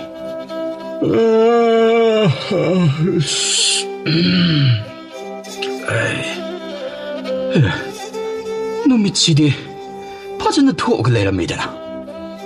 ꯍꯥꯏ, ꯊꯣꯡꯈꯣꯡ, ꯊꯣꯡꯈꯣꯡ. ꯑꯌꯨꯛ ꯑꯉꯟꯕ ꯑꯁꯤꯗꯒꯤ ꯃꯍꯥꯛꯅ ꯍꯦꯛꯇ ꯃꯥꯡꯈ꯭ꯔꯤꯕ ꯑꯁꯤꯕꯨ ꯀꯩꯒꯤꯅꯣꯅꯦ? ꯉꯔꯥꯡꯒꯤ ꯈꯦꯔꯗꯣ ꯑꯣꯟꯊꯣꯛꯅ ꯍꯥꯎꯈꯤꯕꯅꯤꯗ. ꯍꯥꯏ, ꯊꯣꯡꯈꯣꯡ. ꯇꯥꯗ꯭ꯔꯦꯅꯦ ꯇꯧꯔꯤꯁꯦ. ꯊꯣꯡꯈꯣꯡ, ꯀꯗꯥꯏ ꯌꯧꯈ꯭ꯔꯕꯅꯅꯤ ꯃꯁꯤꯒꯤ ꯑꯉꯥꯡ ꯑꯁꯤꯕꯣ? ꯆꯐꯨꯗꯨꯅ ꯑꯃꯨꯛ ꯀꯗꯥꯏꯗ ꯆꯠꯈ꯭ꯔꯦ? ꯉꯔꯥꯡꯒꯤ ꯈꯦꯔꯗꯣ ꯑꯃꯠꯇ ꯌꯥꯎꯔꯝꯗ꯭ꯔꯦꯅꯦ ꯁꯤꯗꯤ. ꯉꯔꯥꯡ ꯃꯥꯅ ꯍꯥꯏꯕꯗꯨꯕꯣ? ꯆꯪ ꯆꯪ ꯆꯪ ꯆꯪ ꯍꯪ ꯍꯪ ꯍꯪ ꯈꯦꯔ ꯊꯣꯡꯉꯨ ꯆꯐꯨ. ꯁꯧꯔꯦ. ꯐꯖꯅ ꯉꯁꯤꯁꯨ ꯐꯖꯅ ꯆꯥꯊꯔꯒꯦ. ꯈꯥꯕꯩꯗꯨꯕꯨ ꯀꯗꯥꯏꯗ ꯆꯠꯈ꯭ꯔꯦ? ꯊꯧꯄꯨ ꯈꯦꯔ ꯑꯗꯨ ꯈꯥꯕꯩꯅ ꯀꯣꯊꯔꯗꯨꯅ ꯃꯕꯨꯛ ꯄꯦꯟꯅ ꯆꯥꯔꯝꯃꯤ. ꯃꯍꯥꯛꯅ ꯈꯦꯔ ꯑꯗꯨꯕꯨ ꯆꯥꯕ ꯂꯣꯏꯔꯕ ꯃꯇꯨꯡ ꯆꯐꯨ ꯑꯗꯨ ꯃꯨꯠꯄ ꯀꯧꯕ ꯂꯩꯔꯝꯗꯦ. ꯆꯐꯨ ꯑꯗꯨꯗꯒꯤ ꯈꯦꯔ ꯄꯥꯊꯕ ꯍꯧꯔꯛꯂꯝꯃꯤ. ꯀꯔꯤꯅꯣꯅꯦ? ꯈꯦꯔꯁꯤꯗꯤ ꯑꯣꯔꯣ ꯄꯥꯊꯗꯅ ꯂꯩꯔꯦꯅꯦ. ꯁꯤꯗꯤ ꯀꯃꯥꯏ ꯇꯧꯅꯤ? ꯉꯔꯥꯡ ꯊꯣꯡꯈꯣꯡꯅ ꯂꯣꯏꯁꯤꯟꯈꯤꯕ ꯑꯗꯨꯕꯨ ꯑꯩꯗꯤ ꯃꯗꯨꯗꯤ ꯇꯥꯍꯧꯗ꯭ꯔꯦꯅꯦ. ꯀꯔꯝ ꯇꯧꯅꯤ ꯃꯁꯤꯗꯤ? ꯑꯣꯔꯣ ꯄꯥꯊꯗꯅ ꯂꯩꯔꯦ ꯇꯧꯔꯤꯁꯤꯗꯤ. ꯆꯐꯨ ꯑꯗꯨꯗꯒꯤ ꯈꯦꯔ ꯑꯗꯨ ꯄꯥꯊꯣꯔꯛꯄ ꯂꯦꯞꯂꯝꯗꯦ. ꯉꯥꯏꯍꯥꯛ ꯂꯩꯔꯕ ꯃꯇꯨꯡ ꯈꯦꯔ ꯑꯗꯨꯅ ꯏꯃꯨꯡ ꯑꯗꯨꯗ ꯁꯤꯟꯕ ꯊꯨꯡꯅ ꯆꯥꯏꯊꯣꯔꯛꯂꯝꯃꯤ. ꯊꯧꯄꯨꯅ ꯆꯐꯨ ꯑꯗꯨ ꯈꯨꯗꯦꯡ ꯑꯃꯗ ꯊꯥꯡꯒꯠꯇꯨꯅ ꯊꯝꯂꯝꯃꯤ. ꯑꯗꯨꯒ ꯏꯃꯨꯡ ꯑꯗꯨꯗ ꯂꯩꯕ ꯄꯥꯇ꯭ꯔ ꯈꯨꯗꯤꯡꯃꯛ ꯑꯃꯠꯇ ꯈꯥꯛꯇꯅ ꯈꯦꯔ ꯑꯗꯨꯕꯨ ꯀꯣꯠꯂꯗꯨꯅ ꯍꯥꯞꯆꯤꯜꯂꯝꯃꯤ. ꯉꯥꯏꯍꯥꯛ ꯂꯩꯔꯕ ꯃꯇꯨꯡ ꯊꯣꯡꯈꯣꯡꯁꯨ ꯍꯜꯂꯛꯂꯝꯃꯤ. ꯇꯥꯆꯧ, ꯀꯔꯤꯅꯣ ꯇꯧꯔꯝꯃꯤꯕꯁꯤꯗꯤ? ꯁꯤꯗꯤ ꯈꯦꯔꯅ ꯄꯨꯡꯇꯥꯎ ꯇꯥꯎꯔꯦꯗꯅ ꯏꯃꯨꯡꯁꯤꯗꯤ. ꯏꯕꯨꯡꯉꯣ, ꯈꯦꯔꯁꯤ ꯅꯌꯥꯝꯕꯅ ꯆꯥꯅꯤꯡꯃꯟꯈꯤꯗꯅ ꯈꯦꯔ ꯊꯣꯡꯉꯨ ꯍꯥꯏꯔꯨꯕꯅꯤ. ꯑꯗꯨꯒ ꯇꯥꯆꯧꯗꯤ ꯀꯔꯝꯅ ꯂꯣꯏꯁꯤꯟꯒꯅꯤ ꯈꯪꯗꯕꯅꯤꯅ ꯑꯁꯨꯝꯅ ꯇꯧꯗꯨꯅ ꯂꯩꯔꯤꯕ ꯑꯁꯤꯅꯤ. Hay hayum haya hayre. Sapu nang yataro. Hay hayum haya hayre. Sapu nang yataro. Taso, kasi tawro. Ado taso, kira mayam sidi karam toba. Kirasing asidine. Tasaw na pamudana. Patrasing asid loy na hapsilabane. Che, ibang mo, nang yung tangnabada lady ba? Kairo lay kahit sida lady ba? Ay ko'y kumna. Saba takpa pangdraba imong singdo. Among takaururaga. Kuwam na puro. Taso, sari ba singa se? Lasilamlag. Oish. Hoy taso, ado na parani.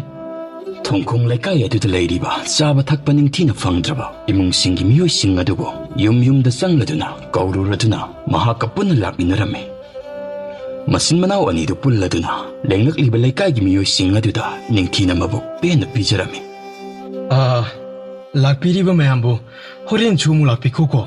Horen da nate, numit kudingi ekhoy da laktuna, adum chara dabani. Tamo tongko, as, noigi kirsidi, yamna hawibu tamo. Sumayna hawbane, nungtigi bijadani. Adum lakadabani ko. Hoy tamo tongko, adum lakadani ko. Masin manawani da pulladuna, nungti numit kudingi. Kunja singa to the lepa laitana, saktak pirami. Nongmadi, makoy masil manawani na, hanagi matawgom, kunja singa to da, pija pitak to na, mayum da hanakraba matung, makoy sumanga to da, pimal set pa, ahal oiraba nupa makak, leparami. Ahal bu, sak lam dan sanglak di bro. Ibu nga, ibu si, arapa kunggang namadagini.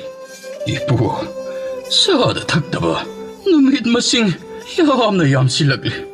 Ibong hoygi, imong asida, kunjasing isana taknabasing, nung tipi sa itaba duda, ipuso, sanglaklibanini. Ado di, leram ko ipu, ay ipu gichana babuturok lagi. Tongkong sana bakarado, imong nagi puturak duna, tolaklami. Sumanga duda yenglaba matamda, mahang na umanga duda tengna duna, sa fuwa dubo sinarkiba, ahal do lep duna, lerami. Hojiki ahalduti umang konba ipudogi sayon oirabajani-dana. Ipudaw nasu kurumjari. Ipu yamna pili. Yengu ngasidi isugi matengdagi sara helaba kunjasing ikutmak na saba sa puwaduna bilan mangamle. Kunjasing ngasi ay umang tamnan sangak na bahay duna. Matang kuy na dagi hayra. Mahay marong tinapalalabaso. Makoy sing ngasidi. Kanaso sanglak palaytray. Kunsasing na ngasidi. Ay saktaksada na. Nog na hankiba. Napudog kuy na ba manglani. Miyoy babunong si. Adabo. Miyoy babutasadi. Kalak pa miyaw ba? Kalak pa miyaw ba kanina tawaygi? At sikpakay na hali. Nungay ba pong bamanghali? Pintok ba hay ba laytanang? Uhukle hay ba? Makoy na kahonjari. Ipudog itong kong. Ngasidi, sa puwa sige asing bumataw. Pangtok libra kaning dunalagpani. Napudaw pong penpili. Ngasi hay ba namit asidagi? Sa puwa sige mapu. Tongkong, nahag na oy ba nini?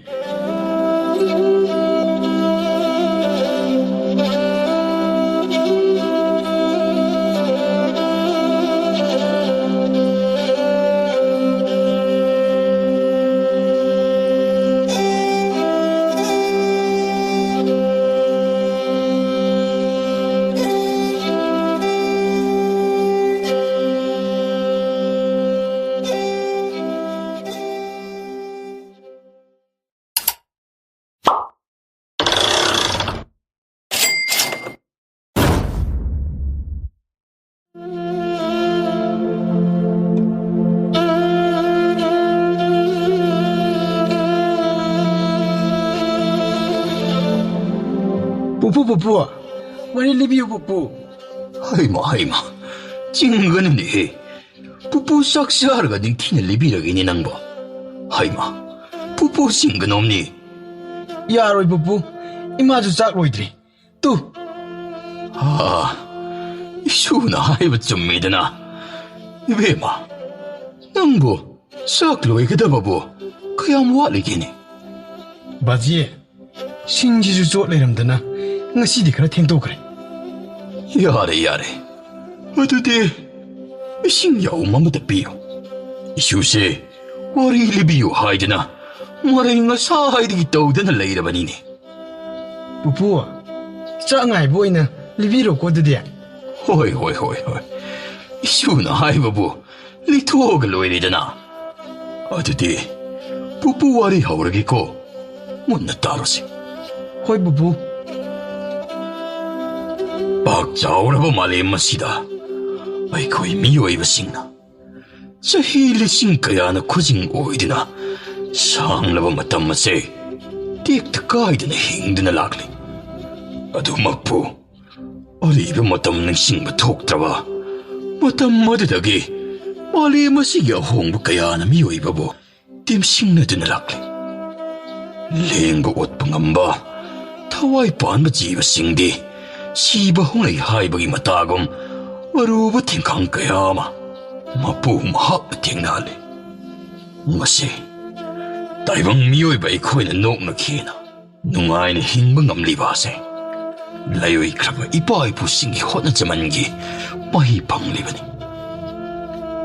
마시다기나 사롤 망하기 마망다 토키바 이강아득이 와리예시 리르기 따로 바지, 그리노네. 코이 바지지보 시를 잘하네. 하이 그리노 아유강은 마시다보 마킬랑리 바시보 가리기노 바지, 싸는 뭐지인가 아무 딸 있대. 나띠, 아이 코이지보 싸라 해라지 해브로 바지. 하이 그리노니 니 파마사 나 방gal 수어도 버리바 낭나 아영원다 시행 레이디 하이디나보 기리기리 딱리바 시바 아씨, 코이 바지시 갸안따만 키드래. 나띠, 마방갈 바리지보 이몽기다 아이 똥따라 하이브니다. 이나옥도냐이나 농틸 놈이 용거 복tum바디 바지 개수 하이드. 아이는 콩하마 복상드래. 강도원 마망이다 킨잘람되니. 그리 하이바 나빠야 이미 마차 라우 넘버리 잉 라오네 아씨, 바지야, 까이도르게미. 아유, ngân 바지 대식 암랑지부 까이기노바. 미 쿨닝 통모자를 비도 아잉원다 꺼우바 호라바니바. 오, 이나오는 농야이로 보호거트리바지디 쿨닝 통모자를 빌루미 보이래. 아이, 호걸로 나랑 잘라보 싱징도 아마다 가야오드리바니. 잘로 아두글 와가 뚱게주 뚱 짜닝아이 탕닝아이가 레이트라가 아니다. 닝 더우무사는 비긴망라잉 사갔다나 레이브가 미네바. 하이 아저봐 넌 찡도 좀 탕나버기 따사우릴 호이다 아목당 항로 쏘다나 아씨, 바지야, 미이 그럴 레이트라면 찡짝도 아이 코이는 루이네 짜톡보이는 토안이다. 아이는 싱불라마 부르고나 덕수 싱불기 싱불 같은 거 하오라버니 뭐 코이 상고이드수. 아이 까이라버니 꼬바지. 나한수 이붕어 싱두디 러우로이기 시행시오에는 부크로드나 피력리드니 바지. 농시쇼 그럼 뭐뭐 담다 다락가더리브노 강대 더 싸우릴나 환미바 파이도 많이 각아두수 뽕콩 히강바 마카이 레크럭 샷타는 레이디바니도 바지, 세, 아이 망그라와네 따로르게. 다 싸우릴 호이드디 농이당 내려가 쌍거지. 아야미 까이저래봐. 호이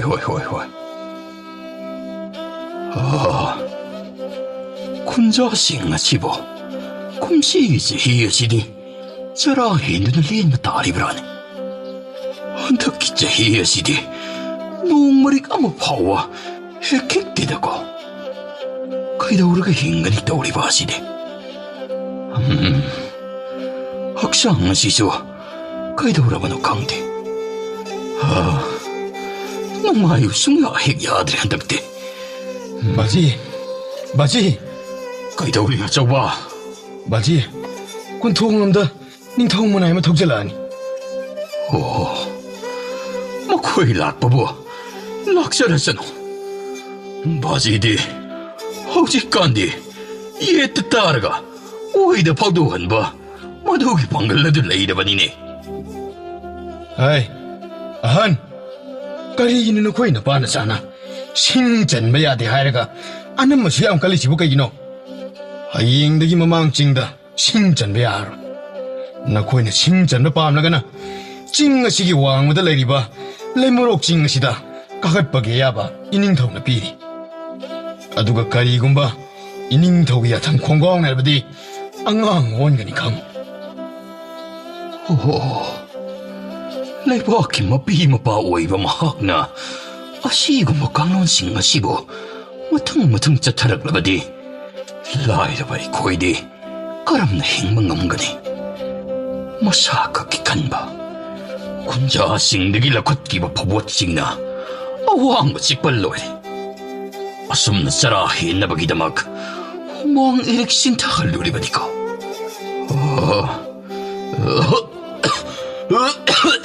바지, 바지,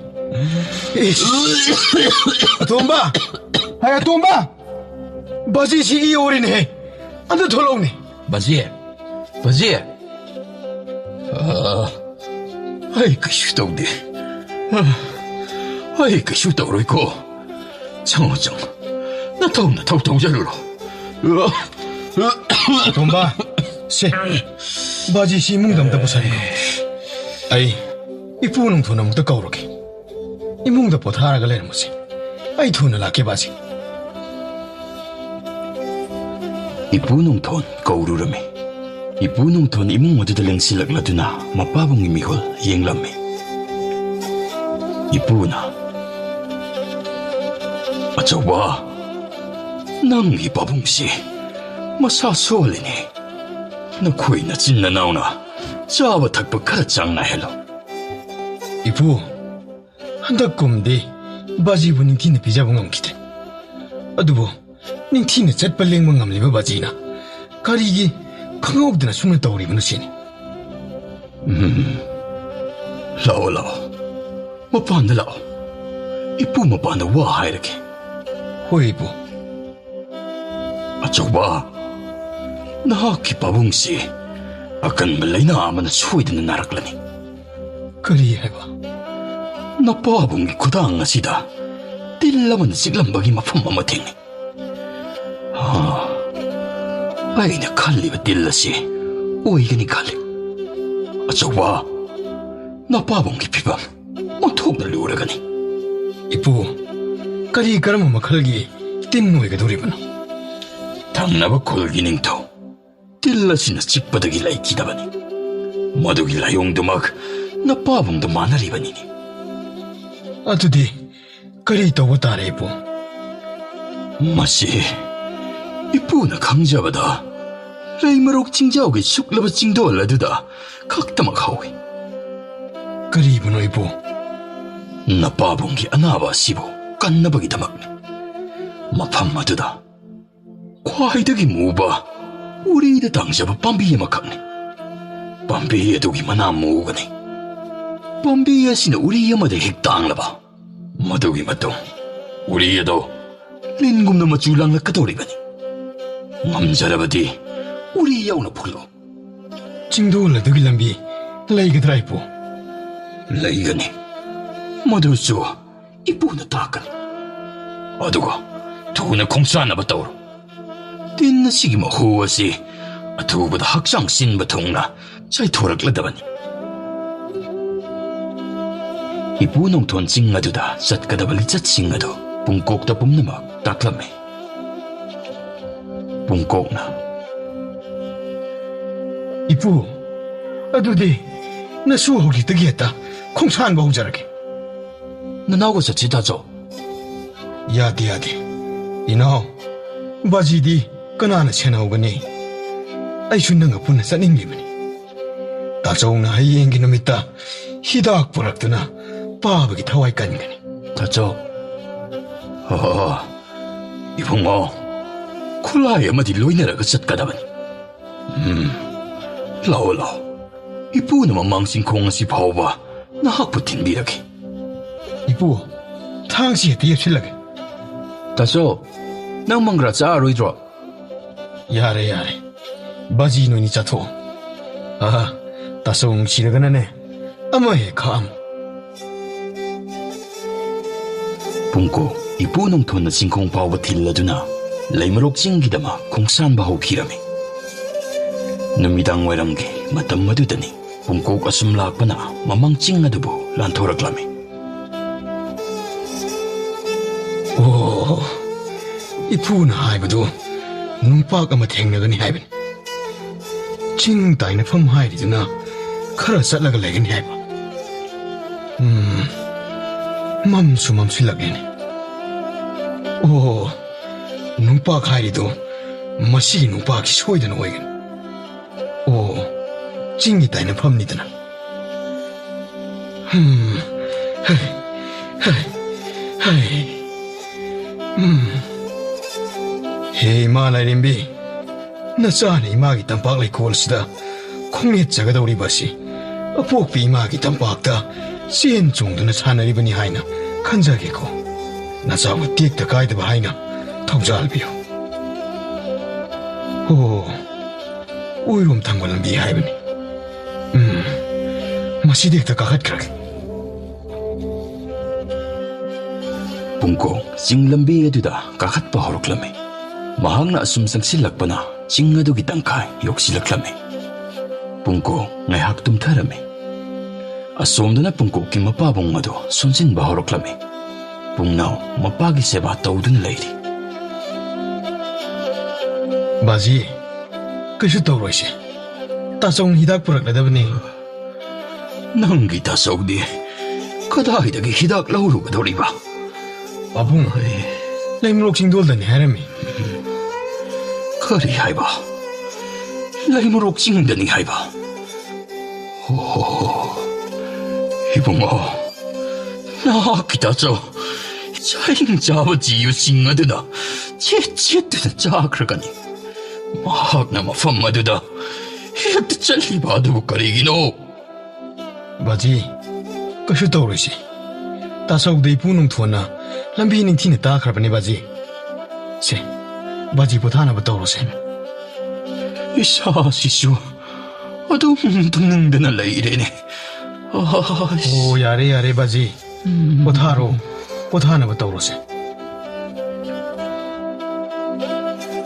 Punko, nung alam daya duda, mikap thoraklame. Kutsu tangsang adubo sik na paira duna, makata na ching adubo, kakat pa horoklame. Asumlak pa na, punko, chingdol yok silaklame.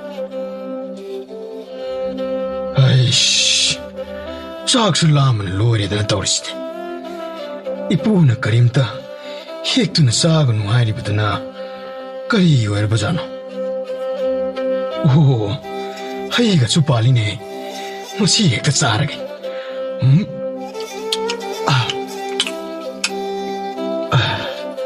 온통 하오래다.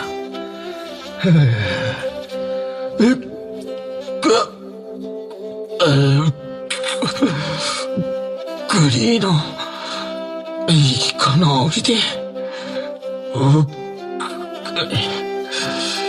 소르원바 숙양나 와실라비 와시나 후지노 오이라 말레다나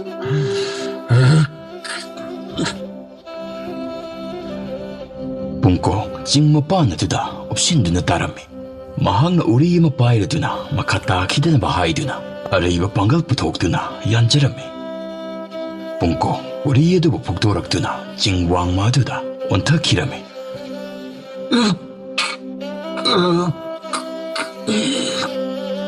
Punko ching kong aduda jelam liba, turela dugi idaya duna, jenta kirami.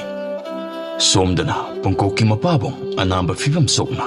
Hensilak pa na, sa batak pa matiyaramte.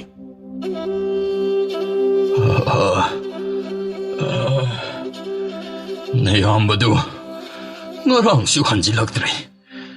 Tomba, nayamba po mugtatiro jo. Numit mom din ay asida. Among tisat na ba to? Chalo ato ba?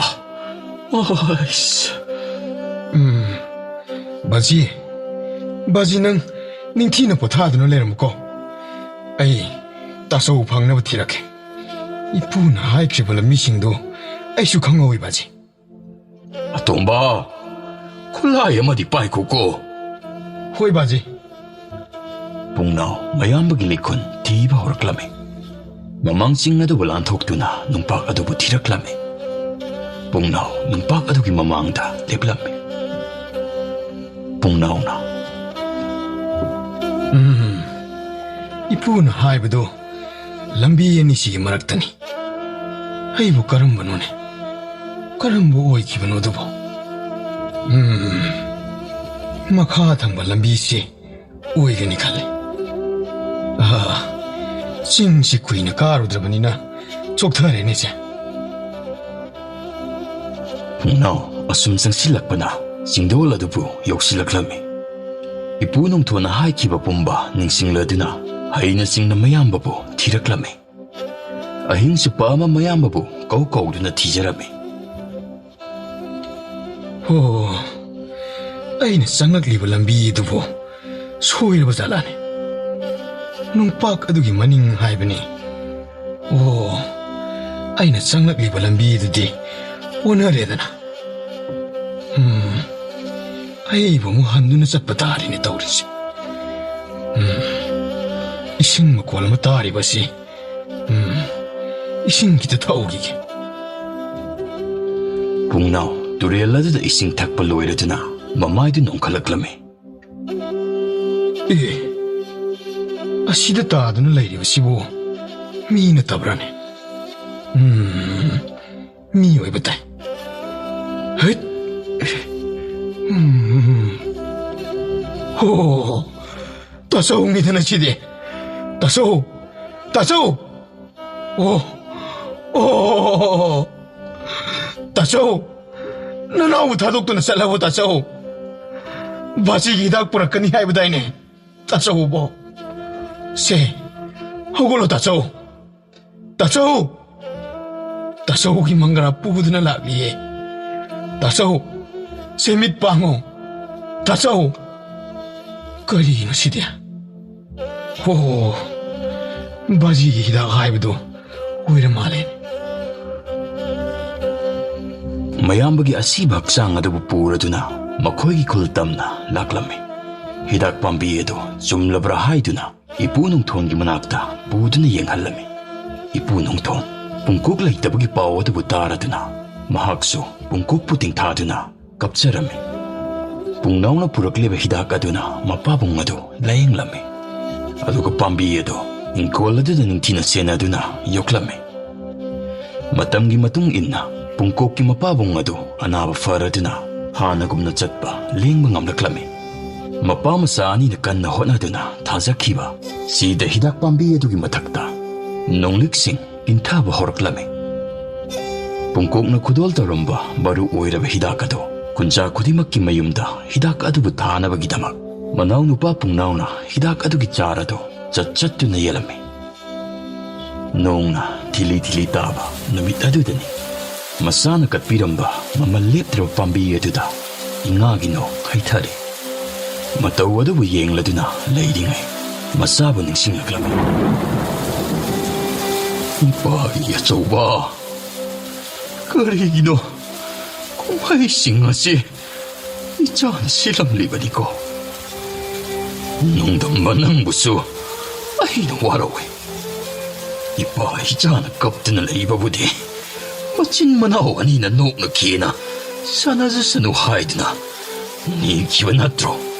Nang ginapamda. Iyan na juhaning lamba. Nga ginong. Masidi jura rin. Iyan na uwa pang kirawa nong likasina. Masidi. Mari ka mapawa. Ay, solan ba pandre? Nung damba. Nang gikumay si. Mapaoy ba hakti? Tamoy si. Upangam na nakaanglinin ang damba.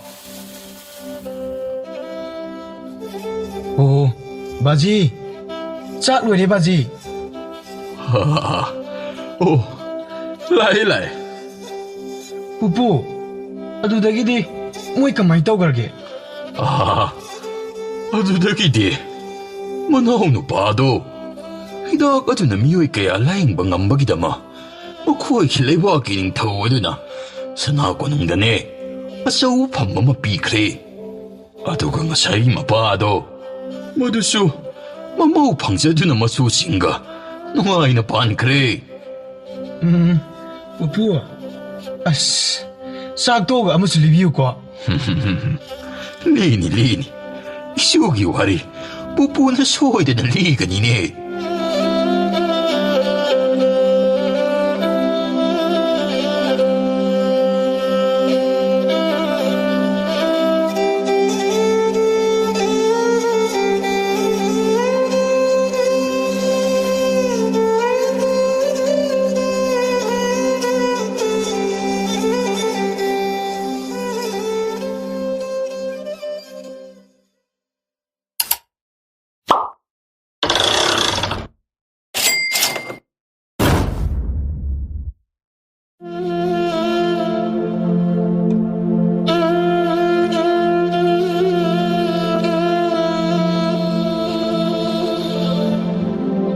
ꯃꯇꯝꯗꯨ ꯃꯤꯑꯣꯏꯕꯅ ꯊꯥꯡ ꯇꯦꯟꯕꯨ ꯃꯔꯨ ꯑꯣꯏꯕ ꯈꯨꯠꯂꯥꯏ ꯑꯃ ꯑꯣꯏꯅ ꯁꯤꯖꯤꯟꯅꯔꯦ ꯂꯥꯟꯐꯝ ꯀꯌꯥꯗ ꯊꯦꯡꯈꯥꯡ ꯀꯌꯥꯔꯛꯇ ꯃꯥꯒꯤ ꯇꯧꯕ ꯉꯝꯕ ꯃꯇꯤꯛ ꯆꯥꯡꯅꯗꯨꯅ ꯈꯪꯅ ꯊꯣꯛꯍꯟꯕ ꯍꯥꯏꯕꯁꯤ ꯑꯄꯨꯔꯣꯛ ꯍꯥꯏꯅ ꯈꯪꯅꯕ ꯈꯨꯜ ꯑꯁꯤꯒꯤ ꯆꯠꯅꯕꯤ ꯑꯃꯈꯛ ꯑꯣꯏꯔꯝꯃꯤ ꯆꯥꯎꯔꯕ ꯑꯄꯨꯔꯣꯛ ꯈꯨꯜꯒꯤ ꯄꯥꯛꯂꯕ ꯂꯝꯄꯥꯛ ꯑꯗꯨꯗ ꯆꯍꯤ ꯈꯨꯗꯤꯡꯒꯤ ꯄꯥꯡꯊꯣꯛꯂꯤꯕ ꯄꯥꯡꯒꯜ ꯆꯥꯡꯌꯦꯡꯅꯕꯒꯤ ꯊꯧꯔꯝ ꯑꯁꯤ ꯄꯨꯌꯥꯝ ꯆꯤꯡꯉꯝꯕ ꯃꯍꯥꯛꯅ ꯄꯨꯡꯊꯣꯏ ꯊꯣꯏꯔꯝꯃꯤ ꯃꯈꯨꯠ ꯑꯅꯤꯗꯨ ꯊꯥꯡꯀꯠꯂꯗꯨꯅ ꯃꯈꯧ ꯄꯣꯡꯅ ꯂꯥꯎꯔꯦ ꯀꯨꯝꯍꯩ ꯑꯗꯨꯕꯨ ꯌꯦꯡꯅꯕꯒꯤꯗꯃꯛ ꯄꯨꯡꯀꯣꯏ ꯀꯣꯏꯁꯤꯜꯂꯗꯨꯅ ꯌꯦꯡꯂꯤꯕ ꯃꯤꯌꯥꯝꯁꯤꯡ ꯑꯗꯨꯕꯨ ꯆꯤꯡꯉꯝꯕꯒꯤꯗꯃꯛ ꯂꯥꯎ ꯈꯣꯡꯗꯨꯅ ꯍꯔꯥꯎ ꯇꯌꯥꯝꯅ ꯁꯔꯨꯛ ꯌꯥꯗꯨꯅ ꯂꯩꯔꯝꯃꯤ ꯀꯨꯝꯍꯩ ꯑꯗꯨꯕꯨ ꯌꯦꯡꯂꯤꯕ ꯈꯨꯜ ꯑꯗꯨꯒꯤ ꯅꯤꯡꯊꯧ ꯃꯍꯥꯛꯀꯤ ꯐꯝꯐꯝ ꯂꯥꯡ ꯑꯗꯨꯗꯒꯤ ꯍꯧꯒꯠꯂꯛꯂꯝꯃꯤ ꯅꯤꯡꯊꯧ ꯑꯗꯨꯅ ꯃꯌꯥꯝ ꯇꯨꯃꯤꯟꯅ ꯑꯃꯨꯛꯇ ꯂꯩꯕꯤꯈꯣ ꯍꯧꯖꯤꯛ ꯆꯥꯡꯌꯦꯡꯅꯕ ꯑꯁꯤꯕꯨ ꯁꯔꯨꯛ ꯌꯥꯒꯅꯤ ꯍꯥꯏꯗꯨꯅ ꯂꯥꯛꯂꯤꯕ ꯃꯤꯑꯣꯏꯁꯤꯡ ꯑꯁꯤ ꯃꯊꯪ ꯂꯣꯏꯁꯤꯜꯂꯛꯇꯨꯅ ꯂꯝꯄꯥꯛ ꯃꯌꯥꯏ ꯑꯁꯤꯗ ꯂꯦꯞꯂꯤꯕ ꯅꯍꯥ ꯑꯁꯤꯅ ꯃꯀꯣꯛ ꯊꯣꯡꯗꯨꯅ ꯂꯩꯔꯦ ꯍꯧꯖꯤꯛ ꯃꯉꯣꯟꯗ ꯄꯤꯒꯗꯧꯔꯤꯕ ꯃꯅꯥ ꯑꯁꯤꯕꯨ ꯃꯈꯥ ꯇꯥꯅ ꯌꯦꯠꯈꯤꯒꯅꯤ ꯍꯥꯏꯕ ꯉꯝꯕ ꯇꯝꯕ ꯀꯅꯥ ꯂꯩꯔꯕꯗꯤ ꯅꯤꯡꯊꯧ ꯑꯣꯏꯅ ꯆꯪꯉꯛꯄꯒꯤ ꯑꯌꯥꯕ ꯄꯤꯔꯤ ꯆꯤꯡꯉꯝꯕ ꯂꯝꯄꯥꯛ ꯃꯌꯥꯏ ꯑꯗꯨꯗ ꯃꯍꯥꯛꯀꯤ ꯂꯝꯕꯥ ꯉꯥꯏꯗꯨꯅ ꯂꯩꯔꯤ ꯌꯥꯝꯂꯕ ꯃꯤꯌꯥꯝ ꯑꯗꯨ ꯅꯤꯡꯊꯧꯅ ꯂꯥꯎꯊꯣꯛꯈ꯭ꯔꯕ ꯃꯇꯨꯡ ꯀꯅꯥꯕꯨ ꯆꯪꯂꯛꯄꯒꯦ ꯍꯥꯏꯗꯨꯅ ꯀꯣꯌꯦꯡ ꯌꯦꯡꯗꯨꯅ ꯉꯥꯏꯔꯗꯨꯅ ꯂꯩꯔꯝꯃꯤ ꯄꯨꯌꯥꯝ ꯆꯤꯡꯉꯝꯕꯒꯤ ꯂꯝꯕꯥ ꯑꯗꯨ ꯊꯣꯛꯂꯛꯃꯟꯗ꯭ꯔꯕꯗ ꯂꯝꯄꯥꯛ ꯃꯌꯥꯏ ꯑꯗꯨꯗ ꯅꯤꯡꯊꯧ ꯆꯪꯁꯤꯜꯂꯛꯂꯝꯃꯤ ꯍꯧꯖꯤꯛ ꯇꯤꯟꯕꯤꯔꯤꯕ ꯀꯨꯝꯍꯩ ꯌꯦꯡꯕ ꯂꯥꯛꯄꯤꯔꯤꯕ ꯈꯨꯟꯖꯥ ꯃꯌꯥꯝꯗ ꯈꯪꯍꯟꯖꯔꯤ ꯃꯗꯨꯗꯤ ꯀꯔꯤꯒꯨꯝꯕ ꯂꯝꯄꯥꯛ ꯃꯌꯥꯏ ꯑꯁꯤꯗ ꯂꯝꯕꯥ ꯑꯃ ꯍꯦꯛ ꯊꯣꯛꯂꯛꯂꯕꯗꯤ ꯍꯥꯟꯅ ꯄꯤꯒꯅꯤ ꯍꯥꯏꯔꯝꯂꯤꯕ ꯄꯤꯒꯅꯤ ꯈꯟꯅꯔꯝꯂꯤꯕ ꯃꯅꯥ ꯑꯗꯨꯗꯒꯤ ꯑꯩꯍꯥꯛꯅ ꯁꯔꯨꯛ ꯑꯅꯤ ꯍꯦꯟꯒꯠꯂꯒꯅꯤ ꯈꯨꯜꯂꯥꯛꯄꯅ ꯍꯥꯏꯔꯤꯕ ꯋꯥ ꯑꯁꯤꯗ ꯈꯨꯟꯖꯥꯁꯤꯡ ꯑꯗꯨꯒꯤ ꯃꯔꯛꯇꯒꯤ ꯀꯅꯥꯁꯨ ꯆꯦꯛꯃꯥꯎ ꯂꯥꯎꯅꯔꯛꯂꯝꯗꯦ ꯈꯨꯜꯂꯥꯛꯄ ꯃꯇꯝ ꯄꯤꯅꯕꯒꯤꯗꯃꯛ ꯏꯁꯤꯡ ꯄꯤꯛꯊꯟꯅ ꯌꯥꯎꯔꯕ ꯑꯆꯧꯕ ꯄꯥꯇ꯭ꯔ ꯑꯃꯗ ꯃꯅꯤꯡ ꯍꯣꯕ ꯇꯦꯡꯀꯣꯠ ꯑꯃ ꯏꯁꯤꯡ ꯏꯃꯥꯏ ꯑꯗꯨꯗ ꯊꯥꯊꯔꯝꯃꯤ ꯈꯨꯟꯖꯥꯁꯤꯡ ꯄꯥꯇ꯭ꯔ ꯑꯁꯤꯅ ꯂꯨꯞꯇ꯭ꯔꯤꯉꯩꯒꯤ ꯃꯅꯨꯡ ꯑꯁꯤꯗ ꯅꯈꯣꯏ ꯃꯔꯛꯇꯒꯤ ꯅꯍꯥ ꯑꯁꯤꯒꯤ ꯂꯝꯕꯥ ꯊꯣꯔꯛꯅꯕ ꯑꯩꯍꯥꯛꯅ ꯈꯟꯊꯅꯕꯒꯤ ꯃꯇꯝ ꯄꯤꯔꯤ ꯅꯍꯥ ꯑꯁꯨꯛ ꯌꯥꯝꯅ ꯂꯩꯕ ꯑꯁꯤꯕꯨ ꯃꯔꯤꯜ ꯑꯃꯠꯇ ꯌꯥꯎꯗ꯭ꯔꯤꯕ ꯑꯁꯤꯕꯨ ꯊꯪꯅꯕ ꯈꯨꯜ ꯑꯁꯤꯅ ꯎꯁꯤꯠꯈꯤꯗ꯭ꯔꯥ ꯍꯥꯏꯕꯅꯤꯗ 이따, 또, 예우네. 굴락번에 팜리버, 버링은 시다묵대 예우네 있다. ꯀꯩꯗꯧꯔꯒꯦ ꯏꯇꯥꯎ 타도이도 있다. 아시다 팜레이래 해봐. ꯍꯦ ꯊꯥꯗꯣꯏ ꯐꯝꯃꯒ ꯀꯩꯗꯧꯔꯒꯦ ꯅꯪ ꯃꯤ ꯑꯁꯤꯗ ꯀꯨꯏꯅ ꯌꯦꯡꯖꯔꯨꯅꯨ ꯈꯨꯜꯂꯥꯛꯄꯒꯤ ꯃꯅꯥꯏ ꯑꯆꯧꯕꯒꯤ ꯃꯆꯥꯅꯨꯄꯤꯅꯤꯀꯣ 예, 아주 어이수, 아이디 타도이 밤에. ꯅꯪ 하이도오게 ꯅꯪ 하이닝 하이독 정나. 아이디 다 꼬룩래. ꯑꯦ ꯏꯇꯥꯎ ꯅꯣꯏ ꯇꯥ ꯀꯣꯔꯣꯛ ꯍꯥꯏꯔꯒ ꯀꯩꯅꯣ ꯉꯁꯤ ꯃꯥ ꯂꯥꯛꯇ꯭ꯔꯤꯁꯤꯕꯣ 예, 이따, 아두디 다 꼬룩 까우르지라. 마야오르디, 아시기 누빠제. 아싸이나 푸드가 그러더니. Ithao, kꯧꯔꯁꯤ ꯂꯥꯛꯑꯣ ꯊꯦꯡꯈ꯭ꯔꯅꯤ. ꯃꯈꯣꯏꯒꯤ ꯀꯣꯟꯊꯣꯡꯒꯤ ꯄꯨꯈ꯭ꯔꯤ ꯃꯄꯥꯜ ꯑꯗꯨꯗ ꯇꯥꯀꯨꯔꯣ ꯋꯥꯔꯨꯅ ꯁꯥꯕ ꯉꯥꯟꯊꯛ ꯃꯆꯥꯗꯨ ꯄꯥꯏꯔꯗꯨꯅ ꯃꯊꯥ ꯁꯥꯔꯤꯕꯒꯤ ꯄꯣꯊꯥꯗꯅ ꯂꯩꯔꯦ. ꯇꯥꯀꯨꯔꯨꯅ ꯑꯩꯅ ꯑꯗꯨꯛ ꯋꯥꯅ ꯌꯣꯛꯈꯠꯆꯗꯅ ꯁꯟꯕꯤ ꯑꯅꯤꯈꯛ ꯑꯌꯨꯛ ꯅꯨꯡꯗꯥꯡ ꯇꯨꯝꯕ ꯆꯥꯕ ꯈꯪꯗꯈꯩ ꯑꯗꯨꯛ ꯋꯥꯅ ꯁꯦꯟꯅꯖꯗꯨꯅ ꯂꯥꯛꯂꯒ ꯀꯔꯤꯁꯨ ꯂꯩꯇꯕ ꯀꯩꯖꯥꯎ ꯀꯩꯔꯦꯜ ꯑꯃꯈꯛꯅ ꯉꯔꯥꯡ ꯑꯍꯤꯡ ꯂꯣꯏꯅ ꯆꯥꯊꯣꯛꯈ꯭ꯔꯕꯀꯣ. ꯑꯩꯅ ꯈꯜꯂꯝꯕ ꯅꯤꯡꯖꯔꯝꯕ ꯃꯪꯂꯥꯟ ꯄꯨꯝꯕ ꯉꯔꯥꯡꯒꯤ ꯑꯍꯤꯡꯗꯨꯗ ꯂꯣꯏꯅ ꯀꯥꯏꯈ꯭ꯔꯦ. ꯊꯛꯀꯦ. ꯉꯁꯤꯗꯤ ꯑꯩꯈꯣꯏ ꯈꯨꯜꯁꯤꯗ ꯂꯩꯕ ꯃꯅꯥꯈꯩ ꯂꯣꯏ ꯊꯛꯇꯣꯛꯑꯗꯧ. Takuro! Takuro! ꯍꯣ ꯇꯥꯀꯨꯔꯣ ꯑꯩꯈꯣꯏ ꯂꯥꯛꯏꯌꯦ. ꯍꯩ ꯅꯈꯣꯏꯅꯤ ꯀꯩꯗꯧꯔꯦ? ꯂꯥꯎ ꯂꯥꯎ ꯂꯥꯎ ꯍꯤꯗꯥꯛ ꯄꯥꯏꯁꯤ ꯂꯥꯎ. Ash! Takuro! Ay, amuktang chinghaga tokeko. ꯑꯝꯇꯪ ꯆꯤꯡꯗ ꯑꯣꯏꯗꯤꯅꯦ ꯆꯤꯡꯉꯨꯔꯅꯨ ꯇꯣ. ꯑꯩꯗꯤ ꯌꯥꯝ ꯆꯤꯡꯗꯣꯏꯅꯤ. ꯁꯦ ꯑꯃ ꯍꯥꯟꯕꯗ ꯉꯥꯏꯔꯤꯕꯅꯤ. ꯍꯩ ꯏꯇꯨꯕꯤ ꯂꯥꯎ ꯆꯤꯡꯉꯨ ꯂꯥꯎꯁꯦ. ꯅꯪ ꯑꯃ ꯑꯩꯕꯣ ꯏꯃꯣꯟ ꯃꯣꯜꯂꯗꯅ. Ash! Takuro! Aidi, yamna chingbado. Ngamdeba. Amuktang chingbaga kok chikta lekhaleba Takuro. ꯆꯤꯡꯖꯜꯂꯨ ꯍꯦ. ꯆꯤꯡꯉ ꯐꯔꯛꯀꯗꯧꯅꯤ ꯈꯪꯕ꯭ꯔꯣ?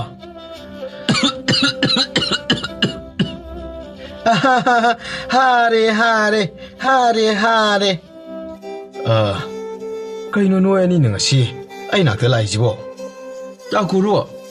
Akoi, Takuro kaubu laibane. ꯑꯩꯗꯤ ꯅꯣꯏ ꯑꯅꯤ ꯍꯤꯗꯥꯛ ꯆꯤꯡꯕ ꯂꯥꯛꯏꯕ꯭ꯔꯥ ꯈꯜꯂꯨꯔꯒ. ꯑꯩꯗꯤ ꯀꯩ ꯀꯧꯕ ꯂꯥꯛꯏꯅꯣ? ꯑꯩ ꯉꯁꯤꯗꯤ ꯆꯠꯊꯣꯛꯄ ꯌꯥꯔꯔꯣꯏꯀꯣ. ꯃꯊꯥ ꯌꯥꯝ ꯁꯥꯔꯦ ꯑꯩ. Oh, Takuro matha saba phanabane. Aikhoina hairibase chatlabadi matha loi kodawni Takuro. ꯑꯁꯦꯡꯕꯩꯅꯦ ꯇꯥꯀꯨꯔꯣ. ꯂꯥꯛꯑꯣ ꯆꯠꯂꯁꯤ ꯂꯥꯛꯑꯣ. ꯇꯥꯀꯨꯔꯨꯅ ꯉꯝꯒꯗꯧꯕ ꯊꯕꯛꯅꯦ. ꯅꯠꯇꯦ ꯀꯔꯤ ꯑꯣꯏꯔꯕꯅꯣꯅꯦ? ꯍꯥꯟꯅ ꯍꯥꯏꯌꯨꯅꯦ ꯑꯗꯨꯒ ꯆꯠꯁꯦ. Takuro ko luna tinajaba ta chingambado. Lampakta mayamdagi mana ithoi thoiduna maga lamba tawbinaba kanasu lehawdri Takuro. Aduda kanasu tholoktaba aduda khul ningthawna hanagi pigadaba mana adudagi saruk ani henkalagani asini. Adugini Takuro aikhoina kaubu laksariba ase. ꯀꯔꯤꯅꯣꯅꯦ ꯅꯣꯏꯅ ꯍꯥꯏꯔꯤꯁꯤꯕꯣ? ꯆꯨꯝꯃꯕꯅꯦ? ꯍꯣ ꯑꯗꯨꯒ ꯑꯩ ꯃꯔꯨꯞꯇꯨꯕꯨ ꯌꯩꯈꯥꯏꯔꯒ ꯑꯩꯅ ꯃꯅꯥ ꯂꯧꯕ ꯍꯥꯏꯁꯤꯕꯣ. ꯍꯦꯔꯥ ꯏꯇꯥꯎꯒꯤ ꯈꯔ ꯍꯦꯛ ꯄꯤꯔꯝꯃꯒ ꯂꯣꯏꯔꯦ. ꯑꯩ ꯁꯟꯕꯤ ꯑꯅꯤꯃꯒ ꯂꯩꯇꯕ ꯌꯥꯗꯦ. ꯍꯩ ꯁꯦ ꯁꯤꯃꯗꯤ ꯊꯥꯗꯠꯂꯝꯃꯁꯤ. ꯆꯤꯡꯖꯜꯂꯨ.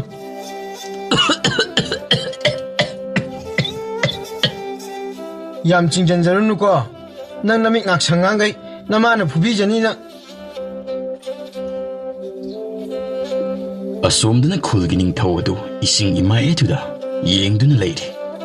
ꯃꯍꯥꯛꯅ ꯃꯈꯥ ꯇꯥꯅ ꯃꯅꯥꯏꯁꯤꯡ ꯑꯗꯨꯕꯨ ꯊꯥꯗꯣꯛꯂꯗꯨꯅ ꯀꯅꯥꯕꯨ ꯁꯔꯨꯛ ꯌꯥꯅꯤꯡꯂꯤ ꯈꯪꯊꯣꯛꯍꯜꯂꯝꯃꯤ. ꯉꯥꯏꯍꯥꯛ ꯂꯩꯔꯕ ꯃꯇꯨꯡ ꯇꯥꯀꯨꯔꯣ ꯃꯤꯌꯥꯝ ꯇꯤꯜꯂꯤꯕ ꯃꯥꯏꯀꯩ ꯑꯗꯣꯝꯗ ꯆꯪꯁꯤꯜꯂꯛꯂꯤꯕ ꯃꯇꯧ ꯑꯗꯨꯕꯨ ꯂꯥꯞꯇꯛꯅ ꯃꯅꯥꯏꯁꯤꯡ ꯑꯗꯨꯅ ꯎꯔꯝꯃꯤ. ꯇꯥꯀꯨꯔꯣ ꯃꯅꯥꯏꯁꯤꯡ ꯑꯗꯨꯅ ꯂꯩꯔꯤꯕ ꯃꯥꯏꯀꯩ ꯑꯗꯣꯝꯂꯣꯝꯗ ꯆꯪꯁꯤꯜꯂꯛꯂꯝꯃꯤ. ꯑꯩ ꯂꯝꯄꯥꯛ ꯃꯌꯥꯏꯁꯤꯗ ꯆꯪꯒꯦ. ꯃꯅꯥꯏ ꯃꯌꯥꯝꯁꯤꯡꯗꯨ ꯂꯝꯕꯥ ꯑꯃ ꯊꯣꯔꯛꯂꯦ ꯍꯥꯏꯔꯗꯨꯅ ꯈꯨꯜꯒꯤ ꯅꯤꯡꯊꯧ ꯑꯗꯨꯗ ꯇꯝꯕ ꯆꯪꯈꯤꯔꯝꯃꯤ.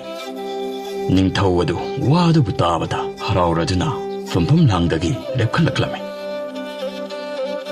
ꯃꯤꯌꯥꯝ ꯄꯨꯝꯅꯃꯛ ꯇꯨꯃꯤꯟꯅ ꯑꯃꯨꯛꯇ ꯂꯩꯕꯤꯈꯨꯋꯣ. ꯍꯧꯖꯤꯛ ꯃꯤꯌꯥꯝ ꯃꯥꯡꯗ ꯂꯩꯔꯤꯕ ꯅꯍꯥ ꯑꯁꯤꯒꯤ ꯂꯝꯕꯥ ꯍꯧꯖꯤꯛ ꯌꯧꯁꯤꯜꯂꯛꯇꯨꯅ ꯂꯩꯔꯕꯅꯤ.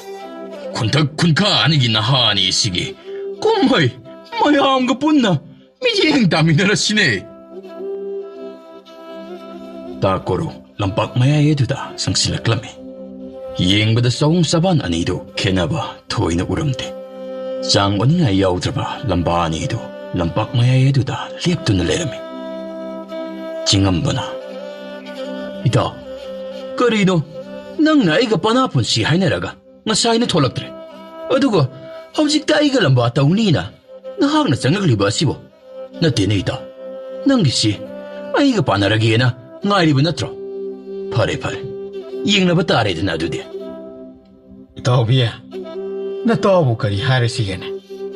ꯅꯇꯥꯎꯁꯨ ꯇꯁꯦꯡꯅ ꯏꯇꯥꯎꯅ ꯍꯥꯏꯕꯗꯨꯗ ꯍꯣꯏ ꯍꯥꯏꯈ꯭ꯔꯤꯕꯗꯨꯅꯤ ꯑꯗꯨꯕꯨ ꯏꯇꯥꯎ ꯑꯩꯒꯤ ꯂꯥꯏꯕꯛꯅꯔ ꯀꯔꯤꯅꯣ ꯑꯩꯒꯤ ꯁꯟꯕꯤ ꯑꯅꯤꯗꯣ ꯅꯣꯡꯉꯥꯜꯂꯛꯄꯗ ꯎꯃꯪꯒꯤ ꯀꯩꯅ ꯆꯥꯊꯣꯛꯄꯤꯔꯝꯃꯤ ꯏꯇꯥꯎ ꯁꯦ ꯏꯇꯥꯎ ꯀꯨꯏꯅ ꯁꯥꯡꯅ ꯉꯥꯡꯅꯗꯅ ꯀꯥꯟꯗꯦꯁꯦ ꯑꯩ ꯅꯪꯉꯣꯟꯗ ꯑꯃꯨꯛꯇꯪ ꯀꯥꯎꯊꯔꯛꯀꯦꯀꯣ ꯅꯪ ꯍꯧꯒꯠꯂꯛꯑꯅꯨ ꯑꯦ ꯀꯌꯥꯗꯅꯣ ꯌꯦꯡꯉꯨꯅꯦ ꯉꯁꯥꯏ ꯃꯈꯩ ꯑꯩꯅ ꯋꯥꯅ ꯍꯣꯠꯅꯔꯤꯕ ꯑꯁꯤꯕꯨ ꯅꯪꯅ ꯑꯃꯨꯛꯇꯪ ꯀꯥꯎꯔꯒ ꯂꯣꯏꯁꯤꯟꯅꯔꯁꯤ ꯑꯁꯤꯅꯤꯅꯦ ꯑꯣ ꯏꯇꯥꯎ ꯃꯅꯥꯗꯣ ꯑꯩꯈꯣꯏꯅꯤ ꯆꯞ ꯃꯥꯟꯅꯅ ꯌꯦꯟꯅꯔꯗꯤ ꯌꯥꯔꯕ ꯅꯠꯇ꯭ꯔꯣ ꯅꯪꯁꯨ ꯑꯩ ꯂꯥꯛꯑꯝꯗ꯭ꯔꯗꯤ ꯍꯥꯟꯅ ꯄꯤꯒꯅꯤ ꯇꯧꯔꯝꯃꯤꯕ ꯃꯅꯥ ꯈꯔ ꯈꯛꯇ ꯐꯪꯉꯒ ꯇꯣꯛꯀꯗꯣꯏꯅꯤꯅꯦ ꯃꯔꯩꯁꯦ ꯅꯪꯅ ꯍꯦꯛꯇ ꯉꯝꯃꯦꯕ ꯏꯇꯥꯎ ꯀꯟꯅꯗꯤ ꯇꯧꯅꯒꯨꯝꯁꯤꯀꯣ ꯏꯇꯥꯎꯅꯕꯨꯗꯤ ꯉꯝꯖꯔꯨ ꯐꯔꯦꯅꯦ ꯑꯗꯣ ꯀꯨꯝꯍꯩꯗꯤ ꯉꯥꯏꯍꯥꯛ ꯅꯨꯡꯉꯥꯏꯍꯜꯂꯝꯁꯤ ꯂꯣꯏꯁꯤꯜꯂꯛꯄꯗ ꯏꯇꯥꯎꯅ ꯉꯝꯃꯁꯨ ꯑꯗꯣ ꯅꯪꯒꯤ ꯊꯥꯡꯒꯠꯇꯅ ꯂꯪꯕꯤꯗꯨꯗꯤ ꯇꯧꯔꯛꯀꯅꯨꯀꯣ ꯃꯁꯤꯗꯤ ꯃꯨꯛꯅꯥꯁꯨ ꯅꯠꯇꯦ ꯑꯉꯝ ꯃꯍꯩ ꯄꯨꯊꯣꯛꯅꯕꯤꯅꯤ ꯃꯁꯤꯃꯗꯤ ꯀꯥꯎꯅꯒꯨꯝꯁꯤꯀꯣ ꯏꯇꯥꯎ ꯇꯣ ꯑꯉꯝꯕ ꯃꯍꯩ ꯄꯨꯊꯣꯛꯅꯕꯤ ꯍꯥꯏꯗꯣ ꯑꯗꯨꯗ ꯂꯣꯏ ꯌꯥꯎꯔꯕꯅꯤ ꯍꯦ ꯅꯤꯡꯊꯧ ꯃꯅꯥꯏ ꯆꯪꯉꯦ ꯏꯇꯥꯎ ꯐꯤꯔꯦꯞ ꯁꯦꯝꯃꯒ ꯂꯩꯔꯁꯤ ꯅꯤꯡꯊꯧ ꯃꯅꯥꯏ ꯆꯪꯉꯛꯇꯨꯅ ꯃꯈꯣꯏ ꯑꯅꯤꯗꯨ ꯍꯧꯅꯕꯒꯤꯗꯃꯛ ꯑꯌꯥꯕ ꯄꯤꯔꯝꯃꯤ ꯍꯧꯖꯤꯛ ꯇꯥ ꯀꯣꯔꯨꯛ ꯑꯃꯗꯤ ꯆꯤꯡꯉꯝꯕ ꯃꯈꯣꯏ ꯑꯅꯤꯗꯨ ꯂꯝꯕꯥ ꯇꯧꯕ ꯍꯧꯔꯛꯂꯝꯃꯤ ꯁꯑꯣꯡ ꯁꯥꯕꯥꯟ ꯐꯔꯕ ꯌꯦꯡꯕꯗ ꯃꯤꯐꯝ ꯍꯣꯡꯕ ꯉꯝꯗ꯭ꯔꯕ ꯃꯈꯣꯏ ꯑꯅꯤꯒꯤ ꯀꯨꯝꯍꯩꯗ ꯃꯤꯌꯥꯝ ꯄꯨꯝꯕ ꯋꯥ ꯂꯥꯡꯕ ꯍꯦꯟꯒꯠꯂꯛꯂꯝꯃꯤ ꯃꯈꯣꯏ ꯑꯅꯤ ꯉꯥꯏꯍꯥꯛ ꯃꯨꯛꯅꯔꯕ ꯃꯇꯨꯡ ꯏꯀꯨꯏ ꯀꯨꯏꯗꯅ ꯇꯥ ꯀꯣꯔꯨꯛꯅ ꯃꯇꯥꯎ ꯆꯤꯡꯉꯝꯕꯕꯨ ꯂꯩꯃꯥꯏꯗ ꯏꯟꯊꯨꯔꯗꯨꯅ ꯅꯝꯖꯤꯟꯗꯨꯅ ꯊꯝꯂꯝꯃꯤ ꯆꯤꯡꯉꯝꯕ ꯇꯥ ꯀꯣꯔꯨꯛꯅ ꯉꯝꯂꯦ ꯍꯥꯏꯕ ꯌꯥꯖꯔꯝꯃꯤ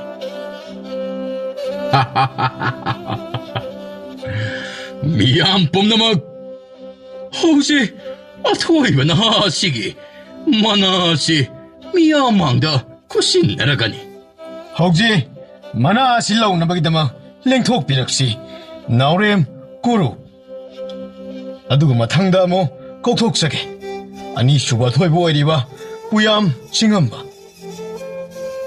ꯏꯇꯥꯎ ꯅꯪꯁꯤ ꯄꯪꯗꯤꯗꯀꯣ ꯏꯇꯥꯎ ꯑꯗꯨꯝꯅ ꯍꯥꯏꯔꯁꯨ ꯀꯥꯏꯗꯦ ꯃꯇꯥꯎ ꯑꯅꯤꯗꯨ ꯂꯝꯄꯥꯛ ꯃꯌꯥꯏ ꯑꯗꯨꯗꯒꯤ ꯊꯣꯔꯛꯂꯗꯨꯅ ꯈꯨꯜ ꯅꯤꯡꯊꯧ ꯑꯗꯨꯒꯤ ꯃꯅꯥꯛꯇ ꯆꯪꯂꯛꯂꯝꯃꯤ ꯇꯥ ꯀꯣꯔꯨꯛꯅ ꯏꯅꯤꯡꯊꯧ ꯅꯅꯥ ꯑꯩꯈꯣꯏ ꯌꯨꯝꯗ ꯍꯟꯈꯤꯅꯕ ꯑꯃꯨꯛ ꯇꯧꯖꯔꯒꯦ ꯏꯆꯥ ꯑꯅꯤꯒꯤ ꯀꯨꯝꯍꯩ ꯑꯣꯟꯊꯣꯛꯅ ꯌꯦꯡꯕ ꯅꯨꯡꯉꯥꯏꯈ꯭ꯔꯦ ꯑꯩꯅ ꯄꯤꯔꯤꯕ ꯃꯅꯥ ꯑꯗꯨꯕꯨ ꯅꯍꯥꯛꯄꯨ ꯄꯦꯟꯗ꯭ꯔꯕ꯭ꯔꯥꯅꯦ ꯁꯦ ꯁꯅꯥ ꯃꯇꯨꯝꯅꯤ ꯅꯈꯣꯏ ꯑꯅꯤꯃꯛꯀꯤ ꯑꯃꯃꯝ ꯄꯤꯔꯒꯦ ꯑꯗꯣ ꯑꯩꯅ ꯍꯥꯏꯕ ꯏꯜꯂꯤꯕ ꯃꯈꯩꯗꯤ ꯁꯤꯗꯒꯤ ꯍꯦꯟꯅ ꯃꯌꯥꯝ ꯑꯃ ꯄꯤꯒꯗꯧꯔꯤꯕꯅꯤ ꯏꯅꯤꯡꯊꯧ ꯑꯣꯟꯊꯣꯛꯅ ꯅꯨꯡꯉꯥꯏꯖꯔꯦ ꯁꯤꯗ ꯐꯝꯃꯨ ꯂꯥꯎ ꯋꯥ ꯍꯥꯏꯒꯦ ꯍꯥꯏ ꯅꯈꯣꯏ ꯀꯅꯥ ꯂꯩ ꯈꯨꯟꯖꯥꯁꯤꯡꯁꯤ ꯀꯨꯝꯍꯩ ꯂꯣꯏꯔꯕꯅꯤꯅ ꯃꯐꯝ ꯑꯁ꯭ꯋꯥꯏꯗ ꯑꯃꯠꯇ ꯂꯩꯍꯜꯂꯅꯨ 이봉어 너코의 애니씨 온통날 마사나크레네 너코의 애니씨 우보다 어이 뭐땀 꼬이니다기 닝자락봐 멍라나 뭐 빵톡라게 하이드나 닝레네 ꯀꯔꯤ ꯑꯣꯏꯔꯕꯅꯣ ꯅꯤꯡꯊꯧ ꯍꯦꯛꯇ ꯇꯥꯛꯄꯤꯌꯨ ꯇꯥꯛꯄꯤꯌꯨ ꯅꯤꯡꯊꯧ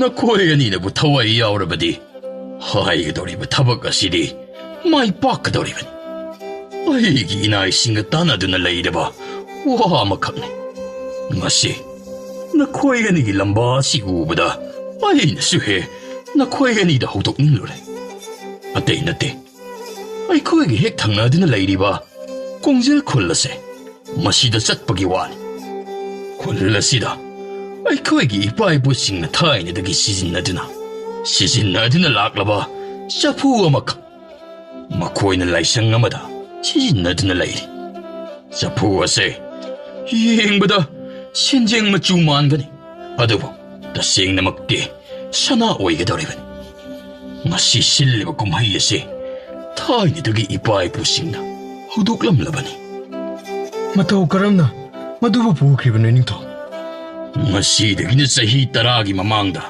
톡히바니 공질 쿨기 닝타우도 마코이기나 하싱도 ꯃꯐꯝ ꯑꯁꯤꯗ ꯄꯨꯔꯗꯨꯅ ꯂꯥꯛꯈꯤ ꯃꯅꯥꯏ ꯃꯁꯦꯜ ꯁꯨꯅ ꯂꯥꯛꯈꯤꯕ ꯑꯗꯨ ꯑꯩꯈꯣꯏꯅ ꯃꯤꯌꯣꯛ ꯃꯤꯆꯥꯟ ꯅꯤꯡꯊꯤꯅ ꯇꯧꯗꯨꯅ ꯄꯦꯜꯍꯟꯈꯤꯕꯅꯤ ꯃꯇꯝꯗꯨ ꯅꯈꯣꯏꯗꯤ ꯑꯉꯥꯡ ꯌꯥꯝꯅ ꯑꯣꯏꯔꯝꯈꯤꯅꯤ ꯅꯨꯃꯤꯠ ꯑꯗꯨꯗ ꯈꯨꯜꯒꯤ ꯑꯃꯥꯏꯕꯁꯤꯡꯒ ꯂꯣꯏꯅꯗꯨꯅ ꯏꯃꯥ ꯀꯣꯅꯨꯡ ꯆꯤꯡ ꯑꯁꯤꯗ ꯂꯩꯔꯤꯕ ꯂꯥꯏꯁꯪ ꯑꯁꯤꯗꯅꯤ ꯍꯩꯀꯠ ꯂꯩꯀꯠ ꯇꯝꯕ ꯑꯩ ꯏꯁꯥ ꯌꯥꯎꯅ ꯆꯪꯈ꯭ꯔꯤꯕꯅꯤ ꯃꯗꯨꯒꯤ ꯅꯣꯡꯉꯥꯟꯕ ꯅꯨꯃꯤꯠ ꯑꯗꯨꯗꯅꯤ ꯁꯥꯐꯨ ꯑꯗꯨꯕꯨ ꯂꯩꯇ꯭ꯔꯦ ꯍꯥꯏꯕ ꯏꯃꯥ ꯑꯃꯥꯏꯕꯤ ꯑꯃꯅ ꯈꯪꯍꯜꯂꯛꯈꯤꯕꯅꯤ ꯅꯨꯃꯤꯠ ꯑꯗꯨꯗꯒꯤ ꯈꯨꯜ ꯑꯁꯤ ꯃꯤꯁꯤꯕꯤꯅ ꯂꯥꯏꯑꯣꯡ ꯈꯪꯗꯕ ꯂꯥꯏꯆꯠ ꯀꯌꯥꯅ ꯆꯤꯡꯕ ꯇꯠꯇꯅ ꯊꯣꯛꯇꯨꯅ ꯂꯥꯛꯂꯤ ꯅꯄꯥꯡꯒꯜ ꯑꯗꯨ ꯐꯔꯕ ꯑꯩ ꯈꯨꯟꯖꯥ ꯅꯍꯥꯅꯤ ꯂꯩꯔꯕꯗ ꯉꯁꯤꯗꯤ ꯁꯥꯐꯨ ꯑꯗꯨꯕꯨ ꯂꯥꯏꯁꯪ ꯑꯁꯤꯗ ꯊꯝꯂꯁꯤꯔ ꯍꯥꯏꯗꯨꯅ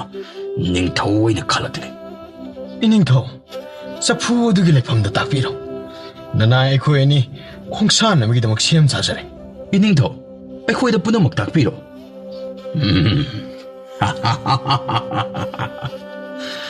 ꯑꯩ ꯈꯪꯉꯤ ꯅꯈꯣꯏ ꯅꯄꯥꯡꯒꯜ ꯅꯊꯧꯅꯥ ꯋꯥꯠꯇ꯭ꯔꯕ ꯏꯆꯥ ꯉꯥꯛꯇꯅꯤ ꯍꯥꯏꯕ ꯂꯝꯕꯤ ꯄꯨꯝꯕꯗꯨ ꯈꯪꯕ ꯃꯤ ꯌꯥꯎꯗꯨꯅ ꯆꯠꯀꯗꯧꯔꯤꯕꯅꯤ ꯑꯩꯅ ꯍꯥꯏꯒꯗꯕꯗꯤ ꯆꯦꯛꯁꯤꯟꯅ ꯆꯠꯂꯣ ꯑꯁꯤ ꯈꯛꯇꯅꯤ ꯅꯤꯡꯊꯧꯅ ꯃꯅꯥꯏ ꯈꯔ ꯇꯧꯗꯨꯅ ꯃꯈꯣꯏ ꯑꯅꯤꯒ ꯄꯨꯟꯅ ꯈꯣꯡꯖꯦꯜ ꯈꯨꯜ ꯆꯠꯅꯕꯒꯤꯗꯃꯛ ꯁꯦꯝ ꯁꯥꯍꯜꯂꯝꯃꯤ ꯈꯨꯜꯒꯤ ꯅꯤꯡꯊꯧ ꯑꯗꯨꯅ ꯃꯈꯣꯏ ꯑꯅꯤꯕꯨ ꯃꯅꯥ ꯑꯍꯦꯟꯕ ꯄꯤꯒꯅꯤ ꯍꯥꯏꯗꯨꯅ ꯊꯥꯖꯕ ꯄꯤꯔꯝꯃꯤ ꯉꯥꯏꯍꯥꯛ ꯂꯩꯔꯕ ꯃꯇꯨꯡ ꯂꯥꯡꯂꯝꯂꯤꯕ ꯃꯤꯌꯥꯝꯗꯨ ꯃꯐꯝ ꯑꯗꯨꯗꯒꯤ ꯃꯌꯨꯝ ꯃꯌꯨꯝꯗ ꯂꯣꯏꯅ ꯍꯋꯥꯏꯅꯈꯤꯔꯝꯃꯤ ꯑꯗꯨꯗꯤ ꯑꯩꯗꯤ ꯉꯁꯤꯗꯒꯤ ꯍꯦꯛꯇ ꯆꯠꯍꯟꯅꯤꯡꯉꯕꯅꯤꯅꯦ ꯅꯈꯣꯏ ꯑꯅꯤꯕꯨ ꯀꯔꯤ ꯍꯥꯏꯒꯦ ꯍꯥ ꯏꯅꯤꯡꯊꯧ ꯑꯩꯈꯣꯏ ꯉꯁꯤꯗꯒꯤ ꯍꯦꯛꯇ ꯆꯠꯆꯔꯒꯦ ꯅꯤꯡꯊꯧꯅ ꯃꯅꯥꯏ ꯈꯔ ꯇꯧꯔꯗꯨꯅ ꯃꯈꯣꯏ ꯑꯅꯤꯒ ꯄꯨꯟꯅ ꯈꯣꯡꯖꯦꯜ ꯈꯨꯜ ꯆꯠꯅꯕꯒꯤꯗꯃꯛ ꯁꯦꯝ ꯁꯥꯍꯜꯂꯝꯃꯤ ꯆꯤꯡꯉꯝꯕ ꯇꯥ ꯀꯣꯔꯣꯛ ꯃꯈꯣꯏ ꯑꯅꯤ ꯈꯨꯜꯒꯤ ꯅꯤꯡꯊꯧ ꯑꯗꯨꯒꯤ ꯃꯈꯣꯡ ꯁꯣꯛꯂꯕ ꯃꯇꯨꯡ ꯃꯅꯥꯏꯁꯤꯡ ꯑꯗꯨꯒ ꯈꯣꯡꯁꯥꯟꯕ ꯍꯧꯈꯤꯔꯝꯃꯤ ꯇꯥ ꯀꯣꯔꯣꯛꯅ ꯏꯊꯧ ꯑꯩꯈꯣꯏꯁꯤ ꯍꯥꯏꯅ ꯍꯥꯏꯅ ꯆꯤꯡ ꯂꯝꯕꯤꯗ ꯌꯧꯔꯦꯁꯦ ꯑꯗꯣ ꯅꯪꯕꯨ ꯉꯁꯤ ꯆꯠꯂꯤꯕ ꯈꯣꯡꯆꯠꯁꯤꯕꯨ ꯅꯁꯥꯅ ꯌꯥꯖꯔꯕꯣ ꯑꯁꯨꯛ ꯁꯥꯡꯅ ꯂꯥꯛꯂꯤꯕ ꯑꯁꯤꯕꯨ ꯅꯪꯅ ꯃꯗꯨ ꯍꯪꯉꯤꯕ ꯑꯗꯨꯕꯨ ꯏꯇꯥꯎ ꯋꯥꯔꯤꯒ ꯂꯩꯇ꯭ꯔꯕꯣ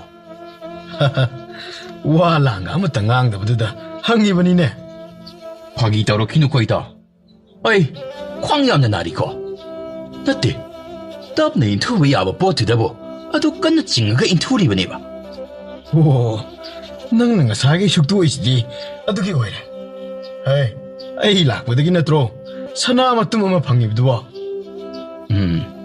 ꯅꯪ ꯑꯗꯨ ꯄꯜꯂꯛꯀꯅꯤꯁꯦ ꯑꯩꯅ ꯈꯪꯉꯕꯅꯤ ꯃꯗꯨ ꯅꯪ ꯃꯇꯝ ꯈꯔꯗꯤ ꯄꯟꯈꯤꯗꯧꯔꯤꯅꯦ ꯂꯨꯆꯤꯡꯕ ꯑꯗꯨꯅ ꯏꯅꯥꯎꯁꯥ ꯎꯔꯤꯕ ꯇꯨꯔꯦꯜ ꯑꯁꯤ ꯂꯥꯜꯂꯕꯗꯤ ꯑꯩꯈꯣꯏ ꯈꯣꯡꯖꯤꯜ ꯈꯨꯜ ꯌꯧꯔꯦ ꯍꯥꯏꯔꯗꯕꯅꯤ ꯍꯧꯖꯤꯛ ꯑꯩꯈꯣꯏꯅ ꯆꯪꯁꯤꯟꯒꯗꯧꯔꯤꯕꯁꯤ ꯇꯨꯔꯦꯜ ꯑꯁꯤꯒꯤ ꯈꯣꯡꯅꯨꯡꯗꯒꯤ ꯆꯪꯁꯤꯟꯒꯗꯧꯔꯤꯕꯅꯤ ꯑꯩꯒꯤ ꯇꯨꯡꯗꯃꯛ ꯏꯜꯂꯧ ꯑꯩꯈꯣꯏ ꯆꯠꯃꯤꯟꯅꯔꯤꯕꯁꯤꯡꯁꯤ ꯊꯨꯒꯥꯏꯕ ꯌꯥꯗꯦꯀꯣ ꯃꯈꯣꯏꯁꯤꯡ ꯑꯗꯨ ꯇꯨꯔꯦꯜ ꯈꯣꯡꯅꯨꯡ ꯑꯗꯨꯗꯒꯤ ꯆꯪꯁꯤꯟꯕ ꯍꯧꯔꯛꯂꯝꯃꯤ ꯈꯣꯡꯖꯦꯜ ꯈꯨꯜꯒꯤ ꯃꯔꯨ ꯑꯣꯏꯕ ꯃꯐꯝ ꯀꯌꯥ ꯐꯥꯎꯔꯗꯨꯅ ꯆꯪꯁꯤꯜꯂꯛꯂꯝꯃꯤ ꯅꯨꯃꯤꯗꯥꯡ ꯋꯥꯏꯔꯝꯒꯤ ꯃꯇꯝ ꯑꯗꯨꯗꯅꯤ ꯃꯈꯣꯏ ꯑꯁꯨꯝ ꯆꯪꯁꯤꯜꯂꯛꯂꯕ ꯃꯇꯨꯡ ꯂꯨꯆꯤꯡꯕꯅ ꯂꯦꯞꯅꯕꯒꯤꯗꯃꯛ ꯏꯪꯒꯤꯠ ꯄꯤꯔꯛꯂꯝꯃꯤ ꯏꯇꯥꯎ ꯃꯤ ꯈꯔ ꯃꯊꯛꯇ ꯂꯥꯡꯉꯤꯕꯁꯤ ꯇꯥꯕ꯭ꯔꯥ ꯍꯣꯏꯅꯦ ꯏꯇꯥꯎ ꯇꯥꯏꯅꯦ ꯏꯇꯥꯎ ꯃꯈꯣꯏꯒꯤꯁꯤ ꯆꯍꯤꯒꯤ ꯐꯧ ꯂꯣꯛꯄꯒꯤ ꯀꯨꯝꯍꯩ ꯑꯣꯏꯒꯗꯕ ꯃꯥꯜꯂꯤ ꯀꯔꯤꯅꯣ ꯏꯇꯥꯎ ꯀꯥꯈꯠꯈꯤꯅꯨꯅꯦ ꯂꯥꯛꯑꯣ ꯂꯥꯛꯑꯣ ꯂꯨꯆꯤꯡꯕ ꯑꯥ ꯌꯧꯈ꯭ꯔꯕꯅꯤ ꯏꯇꯥꯎ ꯁꯣꯏꯗꯅ ꯁꯤꯟꯅꯕ ꯇꯥꯔꯦ ꯏꯇꯥꯎ ꯆꯐꯨ ꯂꯧꯔꯨꯔꯒ ꯆꯪꯉꯁꯤ ꯀꯅꯥꯁꯨ ꯈꯪꯗꯧꯕ ꯅꯠꯇꯦꯗ ꯑꯣ ꯑꯩꯈꯣꯏꯅ ꯆꯪꯉꯤꯁꯤ ꯅꯪꯅꯗꯤ ꯌꯥꯝꯅ ꯅꯨꯡꯉꯥꯏꯅ ꯈꯟꯈ꯭ꯔꯦꯅꯦ ꯍꯥ ꯇꯧꯅꯨꯀꯣ ꯃꯤ ꯐꯠꯇꯕꯩ ꯂꯤꯆꯠ ꯇꯧꯒꯅꯨ ꯏꯇꯥꯎ ꯑꯁꯨꯝꯅ ꯃꯈꯣꯏ ꯋꯥꯔꯤ ꯋꯥꯇꯥꯏ ꯇꯧꯔꯗꯨꯅ ꯇꯨꯔꯦꯜ ꯂꯤꯈꯨꯜ ꯑꯗꯨꯗ ꯐꯅ ꯁꯥꯡꯅ ꯆꯪꯁꯤꯜꯂꯛꯂꯝꯃꯤ ꯑꯁꯨꯝ ꯆꯠꯂꯤꯉꯩ ꯃꯇꯝ ꯑꯗꯨꯗ ꯂꯨꯆꯤꯡꯕꯅ ꯈꯪꯍꯧꯗꯅ ꯃꯅꯤꯡ ꯑꯣꯟꯊꯣꯔꯛꯂꯝꯃꯤ ꯇꯥ ꯀꯣꯔꯣꯛꯅ ꯑꯣ ꯏꯇꯥꯎ ꯌꯧꯔꯦ ꯍꯥꯏꯔꯤꯕ ꯑꯣꯏꯔ ꯃꯥꯜꯂꯦ ꯇꯞꯁꯨ ꯇꯞꯈ꯭ꯔꯦ ꯑꯩꯈꯣꯏꯅ ꯂꯝꯕꯤ ꯈꯪꯕ ꯑꯣꯏꯔꯝꯃꯗꯤꯀꯣ ꯉꯁꯥꯏꯅ ꯌꯧꯔꯗꯧꯅꯤ ꯅꯨꯃꯤꯠꯁꯨ ꯇꯥꯁꯜꯂꯛꯀꯗꯧꯔꯤꯁꯦ ꯑꯣ ꯑꯈꯪ ꯑꯍꯩꯒꯤ ꯋꯥꯔꯤꯗꯣ ꯌꯨꯝ ꯌꯧꯔꯒ ꯁꯥꯔꯁꯦ 시덕이디 띠뜨 까이드는 할라가 낭나 돈다 묵자 짜오. 이타오니 루싱문은 나코에니 망다 까라오 하이니. 오, 수아르사고. 세, 와 하이디. 나코에니 라이상지다 라이 구름을 라고 미샤하다. 에코이 카라시디 사이토옥나라가 땀나 꼬신두나 상실락라이. 나코에니 야리 마카이 나땀 라우나 모나가더니고. 너니 마치다 상신도시 나코에니기 나타오 야미 야미고 상신베디 라이라니 톨록보니 루도리. 나코에니 라이상가도 핵여우가 사푸도 잉안가는 레람라다바니. asumna luching haiduna matawanido turil khnong adudagi kakhalakduna sangsinba horoklami makoi ni haksang sillaba matong laptang laisang adubo uraklami ita yengo ada amaiba singphamduna leinariba ase 이타 혹시 이닝동 시나리 기버 보석도 아무도 지터나 방톡라다만. 마망 당바 아마이것이 하나 야비 러르시 마시는 나하가라 오이니 칼레.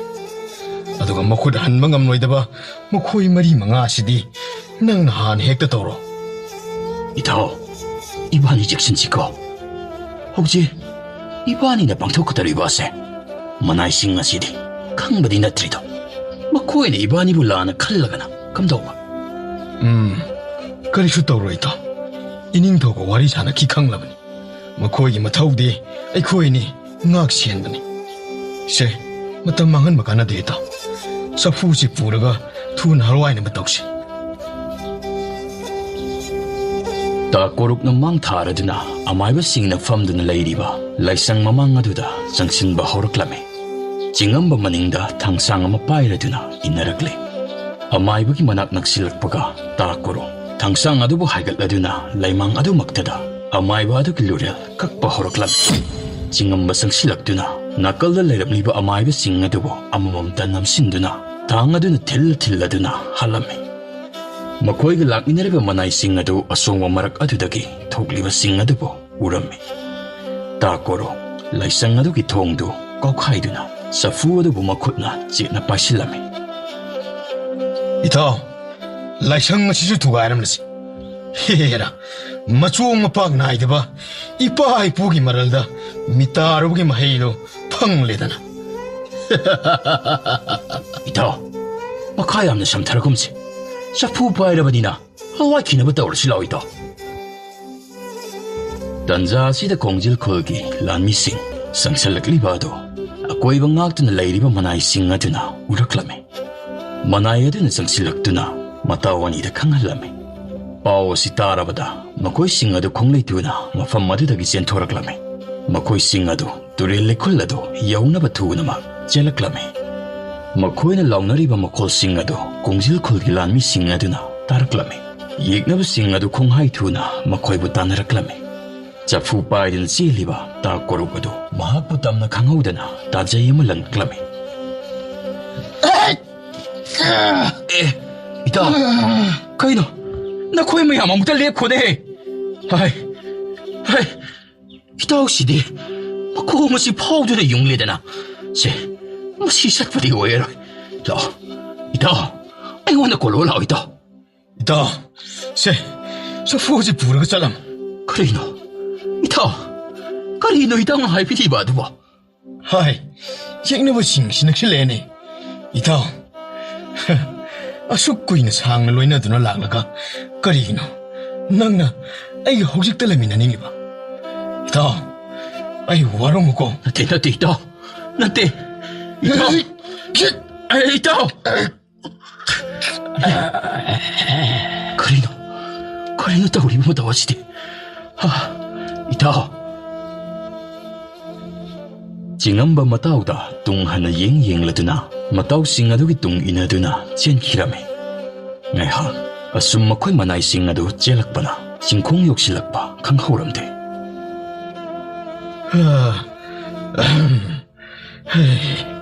까리노 낭이나 따오데.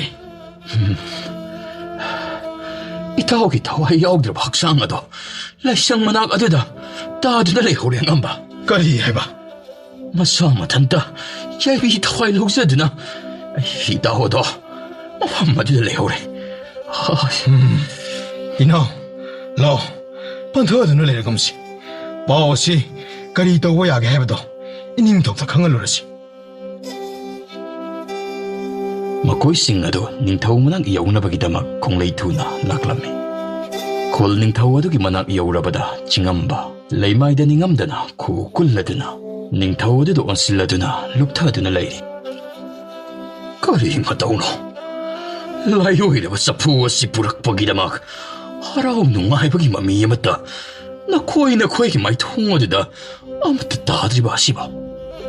ꯍꯥꯏꯌꯣ, ꯏꯆꯥ ꯆꯤꯡꯉꯝꯕ, ꯀꯔꯤ ꯀꯔꯝꯕ ꯐꯠꯇ ꯅꯨꯡꯗ ꯊꯣꯛꯂꯕꯒꯦ ꯍꯥꯏꯕꯗꯣ ꯃꯔꯤꯛ ꯆꯨꯝꯅ ꯑꯃꯨꯛꯇ ꯍꯥꯏꯌꯣ.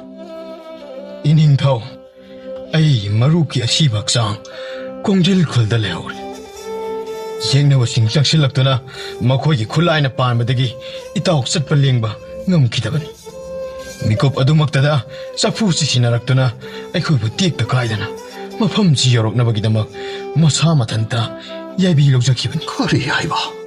ꯌꯥꯏꯕꯤ ꯂꯧꯖꯈꯤ ꯍꯥꯏꯕ? ꯑꯣ, ꯅꯪꯒꯤ ꯃꯔꯨꯞ ꯑꯗꯨꯅ ꯀꯠꯊꯣꯛꯂꯝꯂꯕ? ꯌꯦꯡꯉꯨ, ꯆꯐꯨ ꯑꯁꯤꯒꯤ ꯍꯥꯛꯇꯛꯇ ꯃꯃꯥꯡ ꯊꯛꯇꯒꯤ ꯏꯄꯥ ꯏꯄꯨ ꯀꯌꯥꯒꯤ ꯊꯋꯥꯏ ꯃꯥꯡꯗꯅ ꯂꯥꯛꯂꯤ.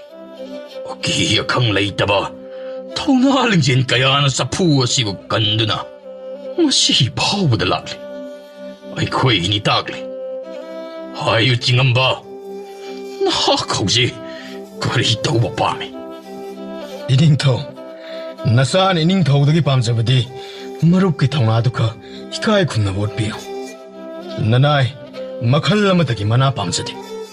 ꯂꯩꯍꯧꯔꯤꯕ ꯃꯍꯥꯛꯀꯤ ꯏꯃꯨꯡ ꯃꯅꯨꯡꯗ ꯃꯇꯤꯛ ꯆꯥꯕ ꯃꯅꯥ ꯄꯤꯗꯨꯅ ꯇꯦꯡꯊꯥꯒꯗꯧꯔꯤꯕ ꯄꯂꯦꯝ ꯄꯟꯊꯧ ꯑꯅꯤꯒꯤ ꯃꯤꯠꯀꯤ ꯄꯤ ꯀꯪꯍꯟꯕꯤꯌꯨ.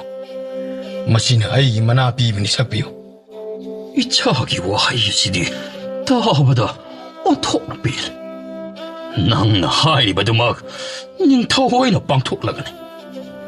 ꯉꯁꯤꯗꯒꯤ ꯅꯪꯁꯨ ꯈꯨꯜ ꯑꯁꯤꯅ ꯏꯀꯥꯏ ꯈꯨꯝꯅꯔꯒꯗꯕ ꯃꯤꯁꯛ ꯑꯃꯈꯛꯁꯨ ꯑꯣꯏꯔꯒꯗꯕꯅꯤ.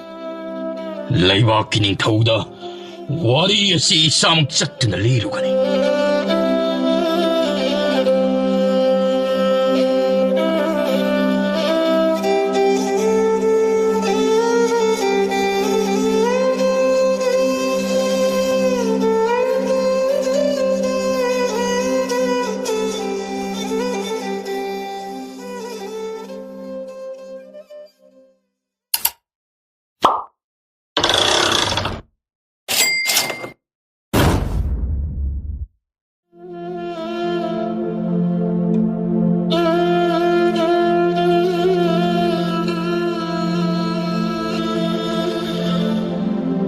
이bungo, karino ni noibo?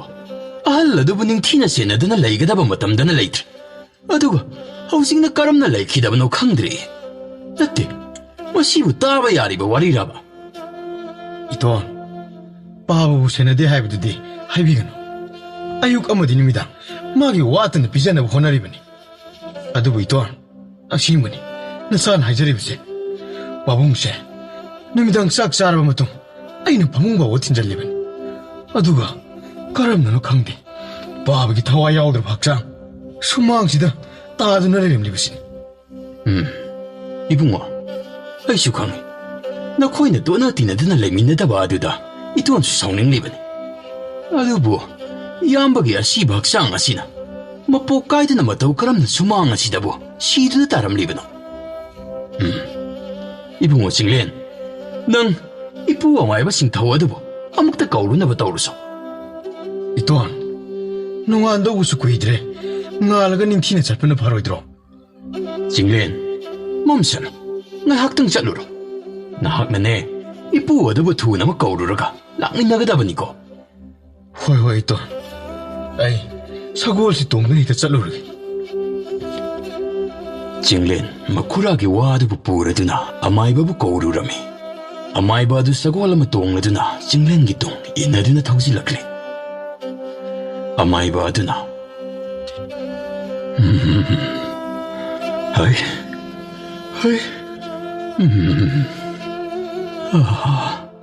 이부, 그리 도구 여르게. 이봉아, 나코이 용마시.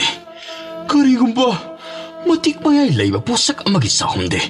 Napuna pangde. Matik layba sa uda ba? May hula makakun magom na tawre. 이부, 그런 거 사우다. 징렌, 이쁘기 피다비요. 이쁘, 수험대 떼꿈타비로. 아이고. 어제 용마시기만 한데 장로키노. 용마는 마시.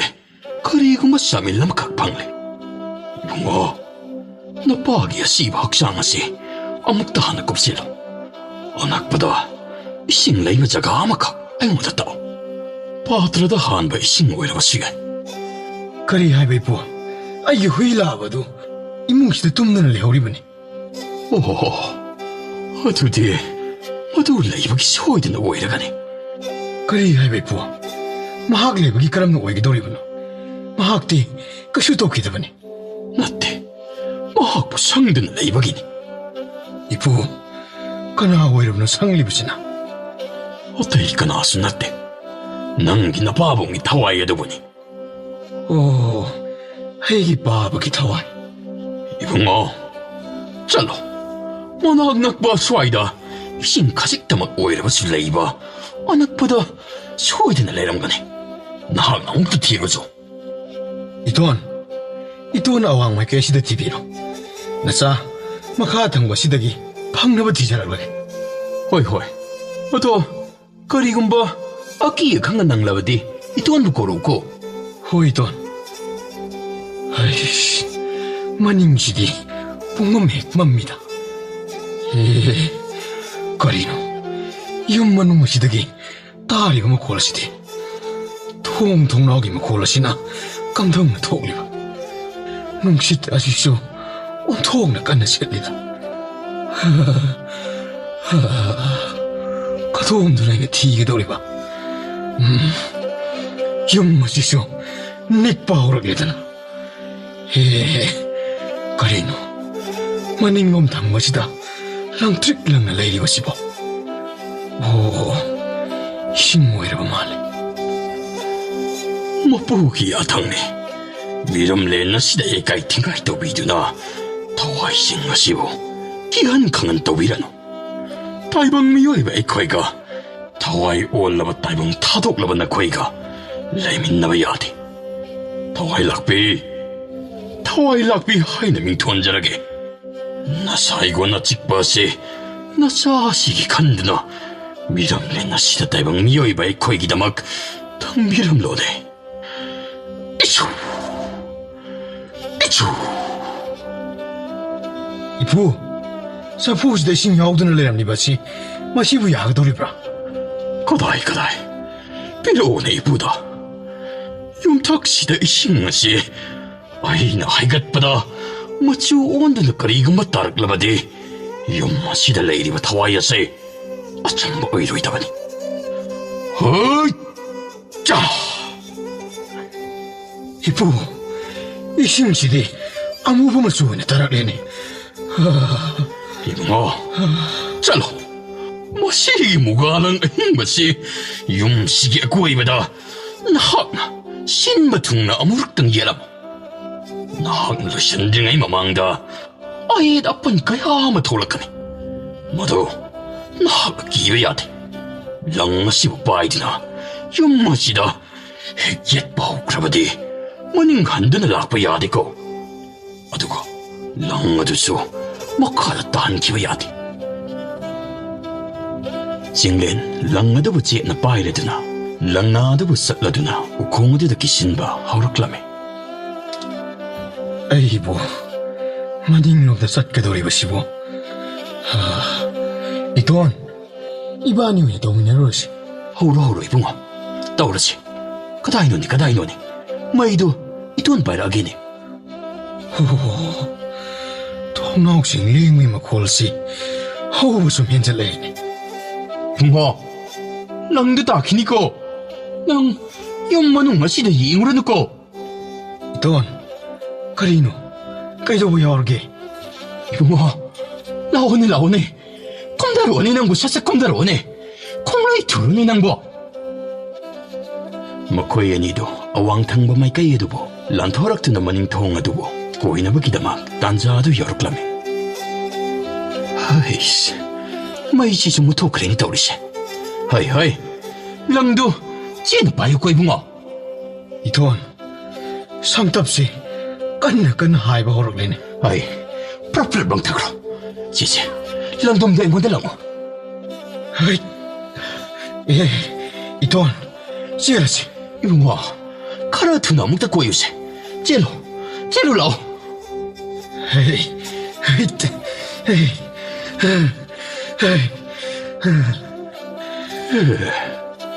속투는 용마시부 꼬이벌로 실리버시부. 아, 이붕어. 나 코이보. 아예 나쁜 거 아마도 털럭더블하네. 이부 마콜 크레디토에 이부 그 쇼디도록들이. 에, 이붕어. 더와이씨, 막파한다 토크리니. 까리야 이부 아두디 아코이 바바 호글락라로이드로. 비어세, 굽리븐이나 까리슈도로. 이붕어, 콩물이 들어올라. 학상하세, 막파 심먹다다 볼로이나 봤다오로. 위타바 야드레고, 까리군바, 농안 크라바디 타와이씨, 막파 시다 마탐 쭈빠, 강황나 드나 레이르 가다바니. 까리야 이바 이토원 싱데 아마타 줄레이테 마토 그럼 도오그니. 까리마다 와그노. 세, 나 과이 자루 우쿠가 시다기네. 자루 못본 카라찰로. 아이, 수망마도 원나 시다기 싱볼지 부실락락해. 아, 마이드보, 쪼칼라오니 너이보. 호이부 아이, 용무시디, 피방 너무들 내람 레드나. 그도록에 이부 나 코이나디 우로이. 이봉아, 마이드 쪼칼라. 마이 쪼칼람다야 시다보. 용마농마 시다기, 마빠봉나 띵타리 하이버시보. 아이보 하이르드라네. 이부 마이시 수칼라가 학상시디 싸우야드레네. 아숙간 마이시디 마삼지바고 싸우하이비야드레. 이부 나이 코이들 로투나 탐리바도 나 수웨 코이 강자바야로이드로. 이봉아, 다이방 미요이 웨이코이가 시르바모 코이가 원신나드나 뽕민뽕민나바 하이브지 마땅기 공쳤다. 자롤스롤다. 아까이바 양나 라카네. 마람마시나 나 코이다. 와 사이마카이 와시 아이나 하이독다만. 까리 여러분 이부 나 수다 롤바마다 탐비람. 이부 하이비오 애기 바봉도 톡리부 시카리노. 이슈노바 세 까리슈 간진 그노세. 이봉아, 마시기 인콜라시 마망에 아리바 마tamda 라요이 크라바 이바이부 싱네 익나바보. 익나바 싱구 파드나 타와이카야 옷네 기바 레이농데 힝네 품진드나 핫기바 마팜마마캉. 까리에바 인콜라시다 레이리바 용기 할로이바 미두 마학각드나 뿜나목 싱나세 탱나가다우리바니. 타와이카야 하나 뺀드나 닝암드나 시크라바두기 우신싱아두보 알라드나 모두이가다우리바. 한타키 나 바봉나 레이키디바시 나 코이기다 먹대 카톡람리바니. 까리에바 마토 까람나. 못 나이드나 시크라바 타와이싱아두 나 바봉기 학상드 싹신드나 레이리바니. 마두고 나 바봉기 타와이다 마빠한다 털럭드나 레이리바니. 아두디 이부 타와이시야모 한전베야 알로이드라. 야라로이 카톡라바니. 이부아기 타와이카 다이들레리 아묵도 따비요. 아이 아로이 보이나 바바보 아묵도 꺾자오게. 아이는 레이리바 와리싱아시 낭기나 바봉 아이기나 공아시다 하이르글리방 악다니. 까리에바 낭곰나 나 바봉쇼 아사이마 카이 낭보 운다하게 하이드나 하이리바니니. 이봉아, 낭기나 바봉시 나 코이부 이행두나 레이리니네. 이부 ꯏꯄꯥꯕꯨꯡꯒꯤ ꯁꯛꯇꯝ ꯑꯃꯨꯛꯇꯗꯤ ꯑꯃꯨꯛꯇꯪꯗꯤ ꯎꯍꯟꯕꯤꯌꯣꯕ. ꯄꯥꯕ, ꯅꯪꯕꯨ ꯃꯐꯝ ꯀꯩꯗꯅꯣ? ꯅꯆꯥꯒꯤ ꯅꯈꯨꯠꯁꯤ ꯁꯣꯛꯂꯔꯣ ꯄꯥꯕ? 이봉아, 울어라. 세, 나빠봉의 굽리바 피에세, 마치에다마 이쁘다 굽. 나빠봉기 타와에시, 아이고나 짱할라가, 더우부터보, 꾸이베디 아들고. 마쿠라드나 마빠봉다, 굽람리바 피마셋 아마 라우르드나, 아마이바도기 학장다, 굽람미. 피마셋 아두부 해kop신바가, 이쁘 아마이바도 마밋 빵토락라미. ꯑꯗꯨꯒ ꯍꯥꯟꯅꯒꯤ ꯃꯇꯧꯒꯨꯝ ꯍꯧꯒꯠꯂꯛꯂꯒ ꯅꯨꯡꯁꯤꯅ ꯌꯦꯡꯂꯛꯂꯝꯃꯤ. ꯆꯤꯡꯂꯦꯟ, 이부, ꯇꯥꯏꯕꯪ ꯑꯁꯤꯗ ꯑꯩꯅ ꯑꯃꯨꯛ ꯊꯣꯔꯛꯂꯕꯁꯨ ꯏꯆꯥꯅ ꯑꯩꯕꯨ ꯀꯔꯤꯅꯣ?